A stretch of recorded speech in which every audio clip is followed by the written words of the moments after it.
বাইরে থাকেন, সারাদিনই বাইরে থাকেন, রাতেও অনেক সময় তখন ম্যাডাম থাকতেন হচ্ছে কর্নেল মুস্তাফিজুর সাহেবের বাসায় থাকতেন মাঝে মাঝে রাতে। তো সেই ক্ষেত্রে দেখা গেছে যে অনেকদিন আমাকে আমার এক বন্ধু, এটা আমি দেখিও নাই শুনিও নাই, কারণ তখন তারেক সাহেবের সাথে আমার পরিচয় ছিল না, আমার সাথে পরিচয় হয়েছে 91। তো আমাদের একটা কমন ফ্রেন্ড আছে তৃপ্তি, সে আমাকে বলেছে, তার বক্তব্য হচ্ছে তারেক সাহেবের বাসায় তখন সে রেগুলার যেত এবং থাকতো। তখন একদিন তারেকের নানি তৃপ্তিকে নাকি বলেছে যে তৃপ্তি কি বলে আমার নাতিটা তো নষ্ট হয়ে যাচ্ছে এবং এই শয়তান মেয়েটা তো আমার নাতিটাকে শেষ করে ফেলাইতেছে। এবং এইগুলো তৃপ্তিকে সে ধরে খুব কান্নাকাটি করলো। মামুনের ওয়াইফকে দেখালো যে মামুনের ওয়াইফ 2-3 ঘন্টা এসে থাকে তারেকের বাসায়।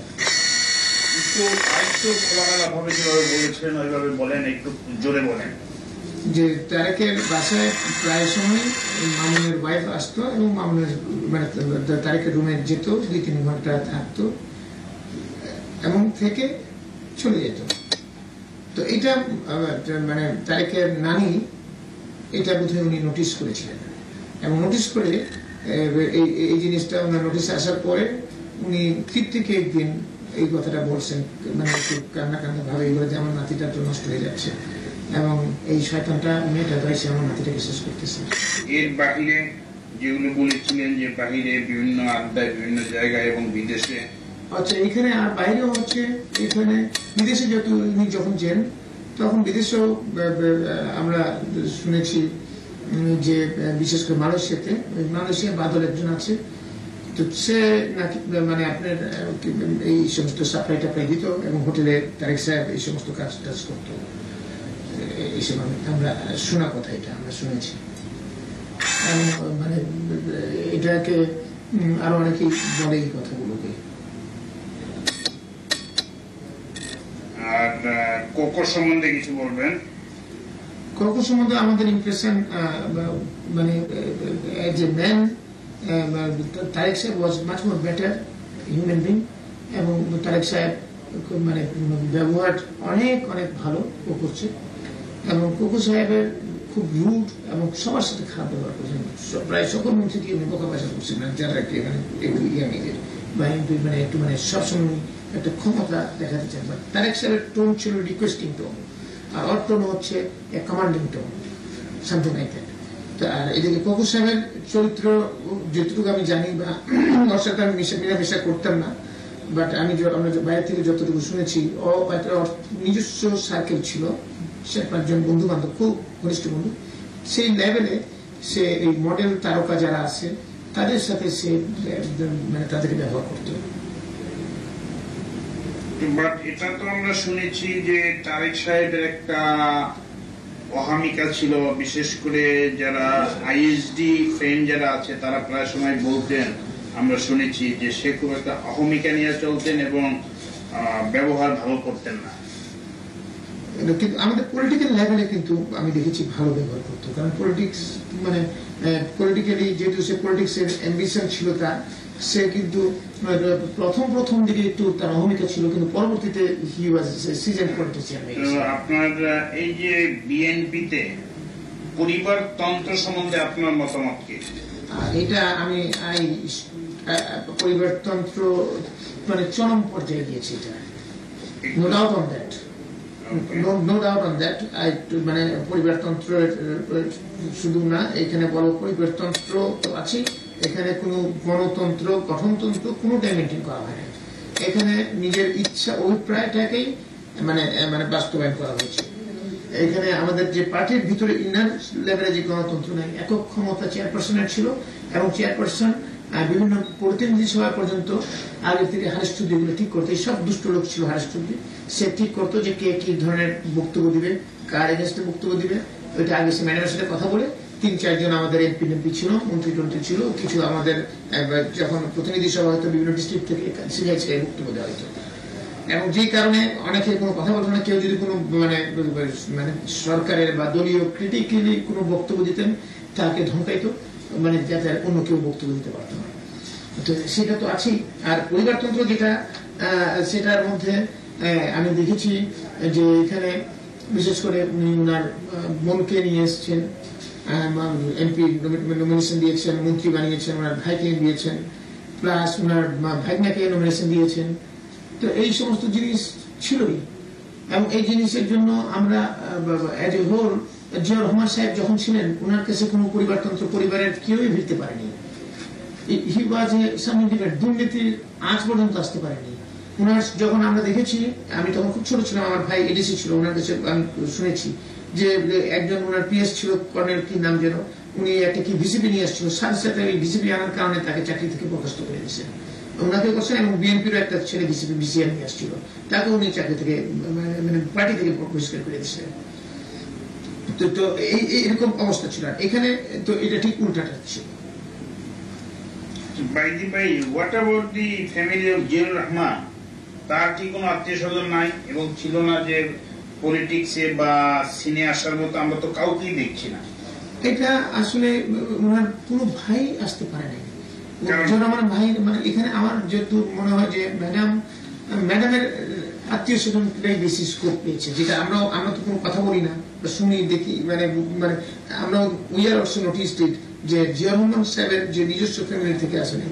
তো লাস্টলি যখন এই যে ম্যাডাম ইয়েতে চলে আসলেন, কি বলে, আমরা যখন রিজাইন ম্যাডাম আপনি কেয়ারটেকার গভর্নমেন্ট আসার পরে ওই জিয়া রহমান সাহেবের এখন ভাই না ভাতিজাকে নিয়ে ম্যাডাম আসতেন, কি জানি না পরবর্তীতে এই ফ্যামিলিটাকে এত ইগনোর করা হলো কেন?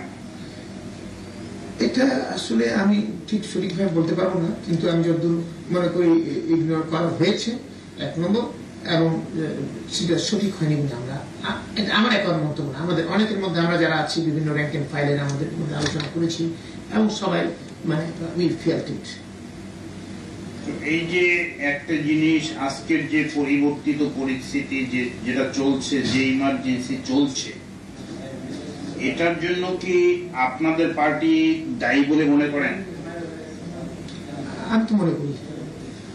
একটু যদি ব্যাখ্যা করেন। মানে I have got all the reasons to believe for it. এবং not only believe, আমরা ম্যাডামের সাথে কতবার করে কথা বলেছি এই জিনিসে, বিশেষ করে যেমন প্রথম অবস্থাতে আমি যাই যে 2 বছর extension of the chief justice, যিনি মানে হাসান সাহেব খুব ভালো মানুষ। উনি কিন্তু, আমি এই কথা বলবো না যে উনি যদি কোনো ভাবে কেয়ারটেকার চিফ হলে বিএনপিকে ফেভার করতেন, I don't agree that, because he would have done the মানে best part of his job. But কিন্তু ম্যাডাম মনে করছিলেন যে উনি যেহেতু উনি বিএনপিতে আগে ছিলেন, উনি হয়তো আমাদেরকে ফেভার করবেন। কিন্তু এটাকে মাথায় একটা ব্যাড জিনিস মাথায় রেখে, মানে একটা উদ্দেশ্য প্রণোদিত ভাবে 2 বছরটাকে এক্সটেনশন করা হলো, যে কেন 2 বছর এক্সটেনশন করলে হাসান সাহেব কেয়ারটেকার চিফ হবেন। তো এই জিনিসটাকে বিরোধিতা আমি, মান্নান ভূঁইয়া, সালেহ হোসেন খোকা, আমরা অনেকেই, ইভেন সাইফুর রহমান, ইভেন খন্দকার মোশাররফ হোসেন, আমরা অনেকবার নিজেরা আলোচনা করেছি, ম্যাডামকে বলেছি, বাট আমরা পারি না এটাকে করতে। কারণ এইখানে এই হারেস চৌধুরীর একটা বিরাট রোল ছিল এই জায়গাগুলো। হারেস চৌধুরী, ইভেন মধু সাহেবও এটা চান নাই, কিন্তু এটা করেছে হচ্ছে বেস্ট আমিনুল হক, নাজমুল হুদা, এই ধরনের লোকগুলো। তারপর হচ্ছে আজিজ সাহেবকে বানালেন আপনার চিফ অফ ইলেকশন কমিশন। তো ইনি একজন হচ্ছে মানে একদম মাথা মানে মানে মানে লোক, মানে এটা হচ্ছে আপনি কি বলে টোটালি একজন যার কাছে কোনো অ্যাকসেপ্টেবিলিটি নাই। আমরা ওনাকে মনে করি একজন ক্র্যাকপট হিসেবে আমরা মনে করি। আমরা বেশ কয়েকবার ম্যাডামকে রিকোয়েস্ট করেছি, ম্যাডাম ওনাকে সিইসি থেকে সরিয়ে দেন। তো উনি কোনোভাবেই সিইসি থেকে ওনাকে সরাবেন না। এই জিনিসটাকে সবাই বলেছে, in fact almost everybody has said, because উনি একবার করেছেন, মনে করেন উনি ওনাকে রাখতেই হবে। তো এই দুইটাকে নিয়ে কিন্তু মেইন আন্দোলনটা হয়েছে। আওয়ামী লীগ যে আন্দোলনটা করেছে, এই ইস্যুতেই আন্দোলনটা করেছে। এবং লাস্টলি আপনার আরেকটা জিনিস ছিল যে দুর্নীতি।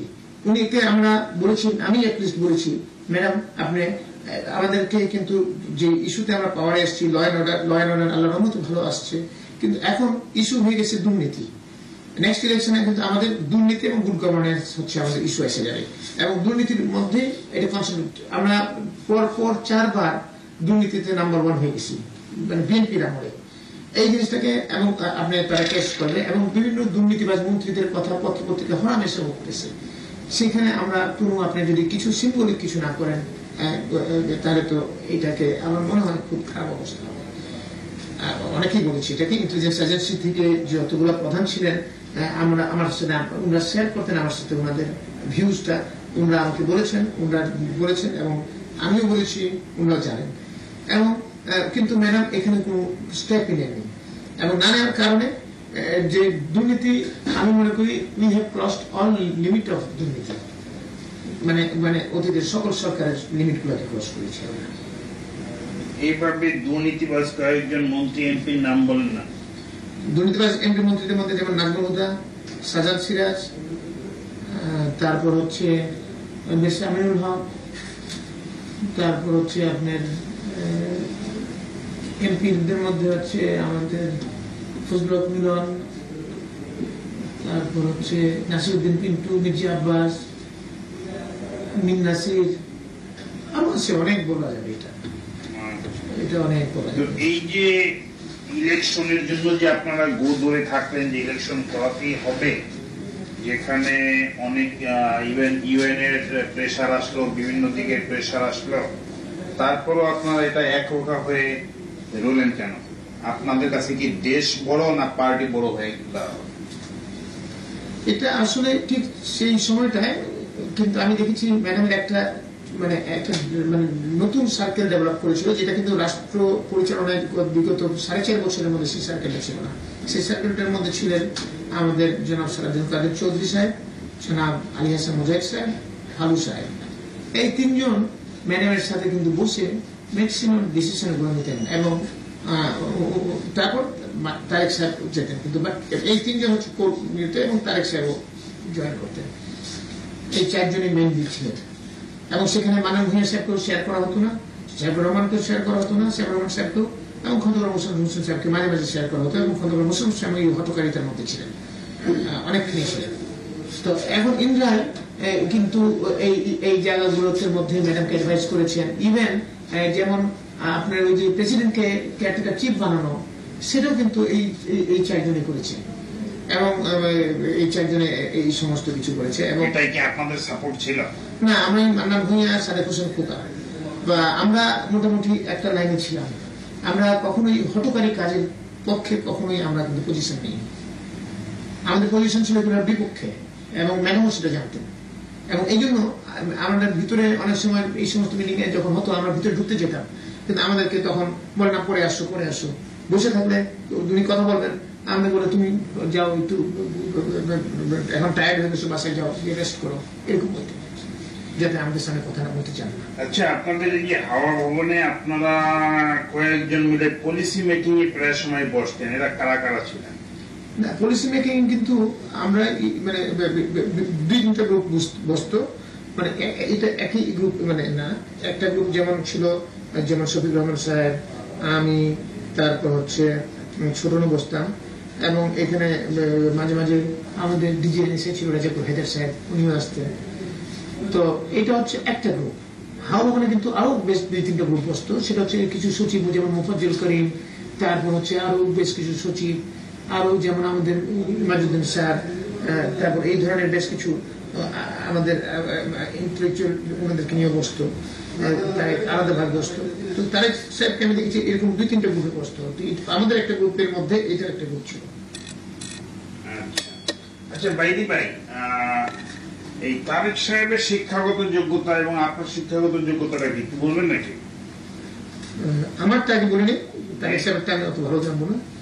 আমারটা হচ্ছে আমি মেট্রিক পাস করার পরে আমি ব্যবসায় ইনভলভ হয়ে গেছি। তারপর বাসা থেকে খুব চাপ আমাকে বলছে যে তুমি আমার বাসায় আমার 8টা ছেলের মেয়ের মধ্যে একটা পচা ডিম হয়ে গেছে, আমার পেমেন্ট করছে, যেহেতু আমি লেখাপড়াটা ডিসকন্টিনিউ করে ফেলছি। বাট তারপর আমি ইন্টারমিডিয়েট দিয়ে যদিও পাস করেছি, বাট সেটাকে পাস আমি নিজেই গণ্য করতে চাই না, যেহেতু 3rd division I can't consider, because I am not আমি নিজেকে মনে করি না যে আমি ওই ক্যালিবারে, কিন্তু জাস্ট পাসের জন্য পাস করতে বলছি আর কি। তার এদিকে তারেক সাহেবের ব্যাপারে আমি তার যতদূর জানি সে ইন্টারমিডিয়েট বা গ্রাজুয়েট করেছি কিনা আমার জানা নেই। কোনটা? তারেক সাহেবের ব্যাপারে। আচ্ছা, এখন এই যে আমরা যে জিনিস নিয়ে দুর্নীতি বা বিভিন্ন জায়গায়, এবং দেখা গেছে যে আপনি ছিলেন খুব পাওয়ারফুল ম্যান বিং দি প্রতিমন্ত্রী, তো এই যে বসুন্ধরা গ্রুপে সাথে আপনাদের সংশ্লিষ্টতা এবং এখান থেকে কিভাবে কি আপনারা বেনিফিশিয়ারি হলেন এবং ওখানে একটা কিল হয়েছিল, সাব্বির নামে এক লোক কিল হয়েছিল বসুন্ধরা শাহ আলম সাহেবের ছেলের হাতে, এইটা সম্বন্ধে একটু শর্টলি বলবেন এবং আপনাদের সংশ্লিষ্টতা এটা একটু বলবেন। এটাকে একটু আমাকে ন্যারেট করতে হবে এইভাবে যে আমাকে ইনফ্যাক্ট ম্যাডাম এবং তারেক রহমান সাহেব দুজনেই অ্যাটলিস্ট 4 থেকে 5 বার করে আমাকে রিকোয়েস্ট করেছেন যে বসুন্ধরাকে নিয়ে মানে সালম সাহেবকে নিয়ে যাতে একটু বসি, আমরা যাতে বসে সেখানে আমরা আলোচনা করব, যাতে করে আমাদেরকে আপনার ইলেকশন যে সামনে আসতেছে সেই ইলেকশনের ফান্ড কত দিবে সেটার জন্য আমি প্রথমে অ্যাভয়েড করতে চেয়েছি, কিন্তু অ্যাভয়েড করতে গিয়েও 4-5 বার করার পরে আমি অ্যাভয়েড করতে পারিনি। না পারলেও আমাকে তখন তারেক সাহেব নিজেও বসুন্ধরা সালামের সাথে কথা বলেছেন এবং আমি at last I have organised a meeting in my residence. 1-2টা মিটিং আমার 2টা বা 3টা মিটিং করেছি, পরবর্তী আরো 8-10টা মিটিং হয়েছে, সেগুলো মিটিং সবগুলো হাওয়া হয়েছে এবং সেই মিটিংগুলোর মধ্যে আমরা বিভিন্ন সময় টাকার আলোচনা করেছি, মানে যাতে তারেক সাহেব মেইনলি আলোচনা করেছেন যে পার্টির মধ্যে কত উনি ডোনেট করতে পারবেন, ইলেকশনে প্রাণ দিতে পারবেন, উনি কিন্তু বিএনপির আমলে অনেক ব্যবসা বাণিজ্য করেছেন ইত্যাদি ইত্যাদি। তো যদিও তারেক সাহেব একটা বড় অঙ্কের টাকা চেয়েছিলেন, উনি কোনোভাবে সেটা মানে নাই, কিন্তু লাস্টলি টাকাটার ফিগার ঠিক হয়েছিল 50 কোটি টাকা ইলেকশন বাবদ সালম সাহেব দিলেন। এখন সেইখানে প্রথম 1-2-3টা টাকা আমার বাসায় এসে দিয়ে গেছে এবং 1-2 বার সেখানে আমার যত মনে করে পরে আপনার 1 কোটি টাকা করে এক একটা চালানো। কয়বার গিয়েছিল আপনার বাসায়? আমার বাসায় 3 বার। 3 বার না 4 বার? আমার স্মরণে 3 বার পরে। আচ্ছা 3 বার আমার স্মরণে আছে এবং 3 বার দিয়ে গেছে এবং 2 বার হয়তো তারেক সাহেব আমার সাথে ছিলেন, একবার তো বটেই, 2 বার হয়তো ছিলেন উনি যখন এটাতে। আর তারেক সাহেব আমাকে বলে দিয়েছিলেন এই টাকাগুলো যাতে আমি কামাল সাহেবকে হ্যান্ড ওভার করে দিই। কামাল সাহেবকে? সাইমুল হক কামাল আমাদের এমপি সাহেব ছিলেন, মাগুরার 2-এর এমপি। ইকোনো কামাল। আচ্ছা কামাল সাহেবকে আমি যেটা দিয়ে দিই এবং কামাল সাহেব তো কামাল সাহেবকে আমি বলেছি যে এটা ম্যাডাম জানেন এবং তারেক সাহেব ডিজাইন করেছেন যাতে আপনাকে সে টাকাটা দিই। তখন কামাল সাহেব বলেছেন যে আমাকে আগের 2 কোটি টাকা আছে, আরো ঠিক আছে আমি রাখতেছি। এরপরে 2 দিন পরে কামাল সাহেবকে সঙ্গে আমি তারেক সাহেবের এখানে গেলাম হাওয়া ভবনে এবং কামাল সাহেবের সাথে তারেক সাহেব পুরো টাকা ডিটেল আলোচনা করলেন এবং ওনাকে রাখার রিকোয়েস্ট করলেন এবং কামাল সাহেব এগ্রি করলেন এবং তখন আমি তারেক সাহেবকে বললাম যে আমার এখানে টাকা রিসিভ করা is just difficult for me, I just can't do it and এটা ethical I should not do it. তো তারেক সাহেব তখন আমার প্রবলেমটা বুঝলেন এবং বুঝে উনি অপুকে ইনস্ট্রাকশন দিলেন যে অপু তুমি এখন থেকে এখানে রিসিভ করবা, সুফিয়ান দিয়ে যাবে, তুমি দেবা এবং তুমি কামাল সাহেবকে দিয়ে দিবা। তো তারপরে অপু এটা কোঅর্ডিনেট করতো সুফিয়ান এবং কামালের সাথে, কামাল ভাইয়ের সাথে। সুফিয়ান হচ্ছে আপনার সালম গ্রুপের মানে বসুন্ধরা গ্রুপের সালম সাহেবের একটা এক্সিকিউটিভ ডিরেক্টর বা কিছু একটা, সে সালম সাহেবের কাছে টাকাগুলো এনে ডেলিভার করতো। তো এরকম ভাবে বেশ কিছু টাকা পয়সা নিছে এবং পরবর্তীতে সুফিয়ান এবং আমি কামাল ভাইয়ের কাছ থেকে জানলাম যে যেহেতু সুফিয়ানের পক্ষেও খুব ডিফিকাল্ট হয় মানে মতিঝিল থেকে এখানে আসা, কামাল ভাইয়ের জন্য ডিফিকাল্ট হয় মতিঝিল থেকে এখানে এসে কালেক্ট করে নিয়ে যাওয়া, সেই জন্য দুজনেই ডিজাইন করছে যে অন্য কোনো থার্ড প্লেসে যেমন মতিঝিল সাইডে কোনো একটা ব্যাংকে ট্যাঙ্কে টাকাগুলো রাখা যায়। কোন ব্যাংকে? ব্যাংক আমি যদি জানতাম প্রাইম ব্যাংক বা আরো কোনো থাকতে পারে। এটা কামাল সাহেব যে ব্যাংকের কথা বলতো সুফিয়ান সেখানে গিয়ে ড্রপ করে দিয়ে আসতো, যেভাবে কামাল ভাই বলতেন ক্যাশ টাকা। তো এইভাবে মোট আমি পরবর্তীতে মানে এই তারেক সাহেবের কাছ থেকে জেনেছি এবং কামাল সাহেবের কাছ থেকে জেনেছি যে 20 কোটি টাকা দিয়েছে সুফিয়ান সাহেবরা। এই 20 কোটি টাকা পুরোই কামাল সাহেবের কাছে রাখা গচ্ছিত অবস্থায় ছিল। তো এইটা হচ্ছে একটা দিক। আরেকটা দিক হচ্ছে যে সাব্বির হত্যা মামলা।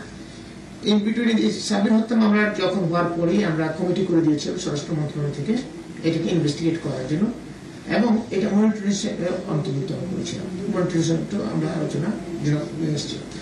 এখন একটা মিটিং এ আমি দেখেছি যে আমরা যখন সাব্বির হত্যা মামলাটাকে আমরা কোয়াইট সেন্সিটিভ মনে করেছিলাম from the part of home ministry, যেহেতু মানে এই জিনিসটা একটা গুলশানের মতো জায়গায় একটা ঘটনা ঘটে গেল, একটা ইয়াং ছিলেন এইভাবে মারা গেল, সেইটাকে অনেকেই মানে ইনফ্যাক্ট গুলশান থেকে বেশ কয়েকজন মানে এক্স সেক্রেটারি এক্স মিনিস্টার আমাকেও ফোন করেছে এবং আমাদের সচিবকেও ফোন করেছে যে এটাকে একটু ভালোভাবে দেখার জন্য। আমরা তখন ওই কমিটিটা আমরা করে দিয়েছিলাম। আচ্ছা, তারপরে কি বলে তারেক সাহেবের অফিসে একদিন একটা মিটিং হচ্ছিল, মানে ওই টাকা পয়সা লেনদেন নিয়ে।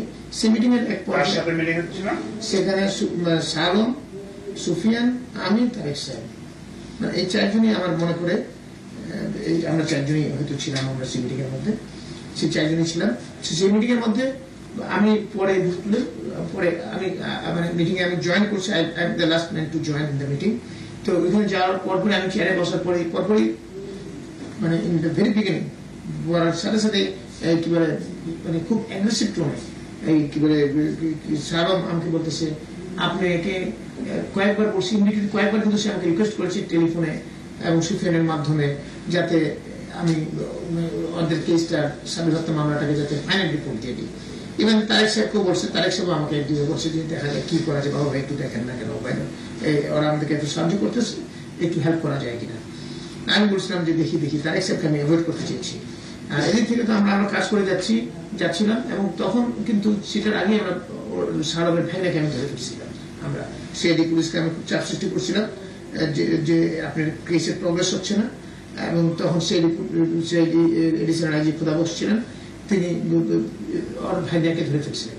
তখন ধরার পরেই এই সালম বলে, হ্যাঁ আপনাকে ফাইনাল রিপোর্ট দিবেন, যেটা না করে উল্টা আরো আমার ভাইনাকে ধরে নিয়ে গেছে, তাকে মারধর করা হচ্ছে, ইত্যাদি করা হচ্ছে, কথা স্বীকারোক্তি আদায় করার চেষ্টা করা হচ্ছে, কি পাইছেন কি আপনারা ইত্যাদি। কে বলতেছিল এটা? সালম।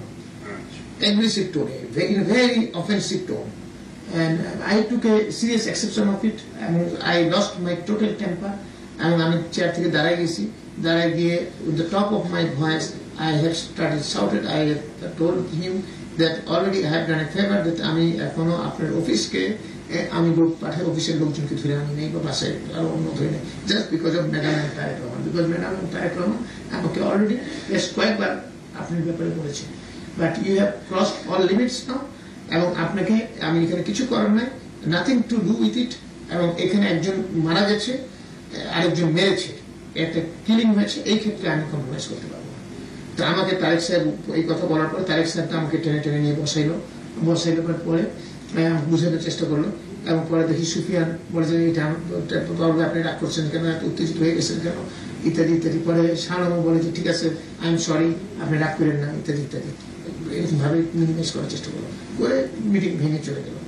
তারপরে পরবর্তীতে তারেক সাহেব আমাকে বেশ কয়েকবারই বললেন যে বাবর ভাই এটাকে এই কেসটাকে একটু আপনার করা যায় কিনা, কি বলে হালকা ভাবে দেখা যায় কিনা। তাই বললাম যে আমার পক্ষে আমি দেখতেছি, মানে I try to avoid Tarique সাহেব, বিকজ ওনার সাথে আমি কথা না বলে আমি আমার কাজগুলো করতেছিলাম। এবং ইন দ্য মিনটাইম আমি খোদা বক্সকে বলেছিলাম যে খোদা বক্স সাহেব আপনি ইমিডিয়েটলি আগে এই ইয়েকে মানে মানে ভালোভাবে টাইট করেন, ভাইনা যাকে ধরছেন তার কাছ থেকে দেখেন আপনাকে তাকে ব্রেক করতে পারেন কিনা, ব্রেক করতে পারে পুরো ঘটনা প্রভাবটা পাবে। বিকজ আমরা মানে ঘটনা প্রভাবটা আমরা পাচ্ছি না, আমরা বুঝি যে এটা মার্ডার হয়েছে, কিন্তু মার্ডারটা কেমনে, কে কিভাবে কি হয়েছে, এই ঘটনা প্রভাবটা আমরা পাচ্ছিলাম না। তারপর এট ওয়ান পয়েন্ট অফ টাইম তাকে র্যাব হেডকোয়ার্টারে নিয়ে যাওয়ার কথা আমি নির্দেশ দিলাম, র্যাব হেডকোয়ার্টারে নিয়ে ওইখানে রেখে আপনারা আলোচনা করুন। তারপর ওইখানে টোটাল টিম নিয়ে গেছে এবং নিয়ে এখান থেকে পুরো জিনিস বের করে নিয়ে আসছে, এবং সে পুরো ব্রেক করছে, ঘটনার প্রভাব বলেছে। এবং ওইখানে দুইটা মেয়ে ছিল, তারপর একটা ব্রোকার মেয়েগুলো সাপ্লাই দিয়েছিল, দুইটা না তিনটা মেয়ে। তারপর সেই ব্রোকারকে আমি অ্যারেস্ট করতে বলেছি, সেই ব্রোকারও স্বীকার করেছে। ওই মেয়ে দুইটাকে অ্যারেস্ট করতে বলেছি, সেই মেয়ে দুইটাও অ্যারেস্ট হয়েছিল, এবং মেয়ে দুইটাও সব স্বীকার করেছে, এবং সকলের স্বীকারোক্তি মিলে গিয়েছিল। মিলে যাওয়ার পরবর্তীতে তখন ইন বিটুইন আমার উপর চাপ বাড়তে থাকে, দুটো পক্ষ থেকে চাপ আসতে থাকে। যখন চাপ বাড়তেছে তখন আমি খোদা বক্সকে জিজ্ঞেস করলাম যে চাপ তো আসতেছে তারেক সাহেবের কাছ থেকে, ম্যাডাম ইনডাইরেক্টলি চাপ দিচ্ছিলেন। তারপর এট ওয়ান পয়েন্ট অফ টাইম তো ডাইরেক্টলি চাপ দেওয়া শুরু করলেন যে আপনি কি চার্জশিট দিতে যাচ্ছেন নাকি। আমি বললাম চার্জশিট এটা তারেক সাহেব জিজ্ঞেস করেছেন আমাকে। তারপর হচ্ছে কি আপনার খোদা বক্সকে আমি তখন বললাম, বিকজ আমি দেখতেছি যে এটাকে আমি মানে এই চাপ কতটুকু আমি কন্টেইন করতে পারবো, মানে I had a doubt on myself at that point of time. যখন আমি খুদাবক্সকে জিজ্ঞেস করলাম যে খুদাবক্স সাহেব চার্জশিট পর্যায়ে যেতে কতটুকু আপনার সময় লাগবে বা কি পর্যায়ে আছেন আপনি, বলে স্যার চার্জশিট পর্যায়ে যেতে আমাকে ওই দুইটা দারোয়ানকে ধরলে আমরা টোটাল এভিডেন্স আমাদের কাছে চলে আসবে, তাহলে করোবোরেশন সব হয়ে যাবে এবং আমরা একদম এটা স্কোয়ার আপ করতে পারবো। এমন যে ঠিক আছে দারোয়ানগুলো ধরেন, আর খেয়াল রাখবেন এই আলামত বা এভিডেন্স গুলো যেগুলো আছে, উইটনেস যা আছে একটাও যাতে নষ্ট না হয়, আপনি ভিডিও করবেন, টেলিফোনে কনভারসেশন রেকর্ড করবেন, এবং যাতে কোনো কারণে যদি আমার limitation as a political personality আমার লিমিটেশন আছে, যদি কোনো কারণে এই আমি মানে থাকা অবস্থায় চার্জশিট না দেওয়া সম্ভব হয়, তাহলে আপনি আলামত এভিডেন্স সবগুলো রাখবেন, আমি চলে যাওয়ার পর আপনারা চার্জশিট দেবেন, অ্যাটলিস্ট কেসটাকে কিল করেন না। এই কথাগুলো আমি খুব অবশ্যই দিয়েছি।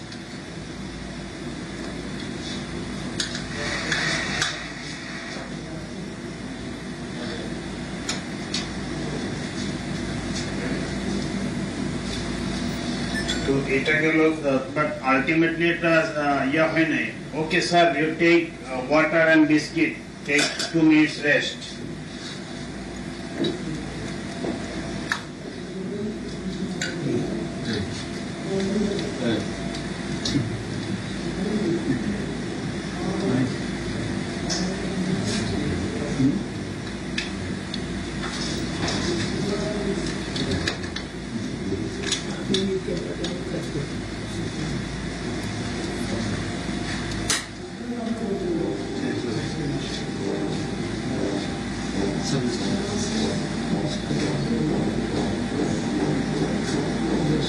You are okay, sir?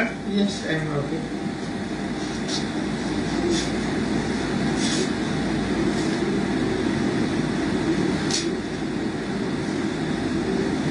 But আপনি কিন্তু অনেক জিনিস এড়িয়ে যাচ্ছেন, ঠিকভাবে বলছেন না। না, আমি সবই তো বললাম, বাকি ক্লিয়ারলি বলবেন আরো। আমি সবই তো বললাম, কোনটা ক্লিয়ার, কোনটাই তো আমার মনে হয় না যে বাদ দিলাম, সবই তো বলছি।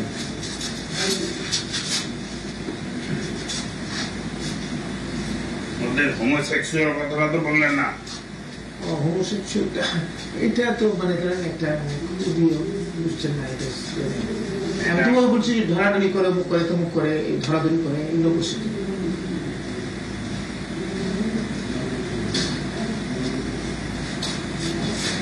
যে এই টাকাটা ওনার জন্য বেশি দরকার এবং ঠিক আছে আমরা একটা ফেভার করতে তো পারি, এরকম একটা ভাব ছিল না, কারণ উনি যেহেতু আমাকে কয়েকবার রিকোয়েস্ট করেছেন তখন আমি ভাবতাম না। ব্যক্তিগতভাবে আপনি কি বেনিফিটেড হবেন এখান থেকে? না, আমি কোনো ব্যক্তিগত বেনিফিশিয়ারি। আপনার তো অনেক, আপনার নামে, আপনার ভাই বোনের নামে, স্ত্রীর নামে অনেক প্লট আছে। এই প্লট আমরা আগে নিয়েছি এবং প্রত্যেকটা প্লট এটা যেখানে দিয়েছে আমাকে পি ব্লকে, যে ব্লকে হচ্ছে এখনো 20 পানি আছে, নাম্বার 1। নাম্বার 2, এটাকে 4 বছরে আমরা পেমেন্ট করতে হবে এবং প্রতিটা ইনস্টলমেন্ট পেমেন্ট করছি। It was not a free plot. আপনি তো অক্টোবরের পরে আর কোনো পেমেন্ট করেন নাই?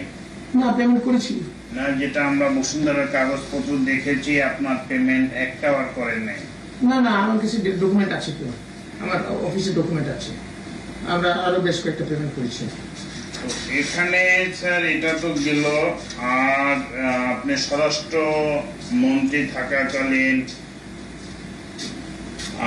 অনেক সাফল্য আছে, আমরা বলবো যে আপনি র্যাব সৃষ্টি করেছেন আর অনেক কিছু করেছেন, কিন্তু এখানে এই যে র্যাব এবং পুলিশের জন্য গাড়ি ক্রয়ে এখানে একটা বড় ধরনের অ্যানোমালি হয়েছে।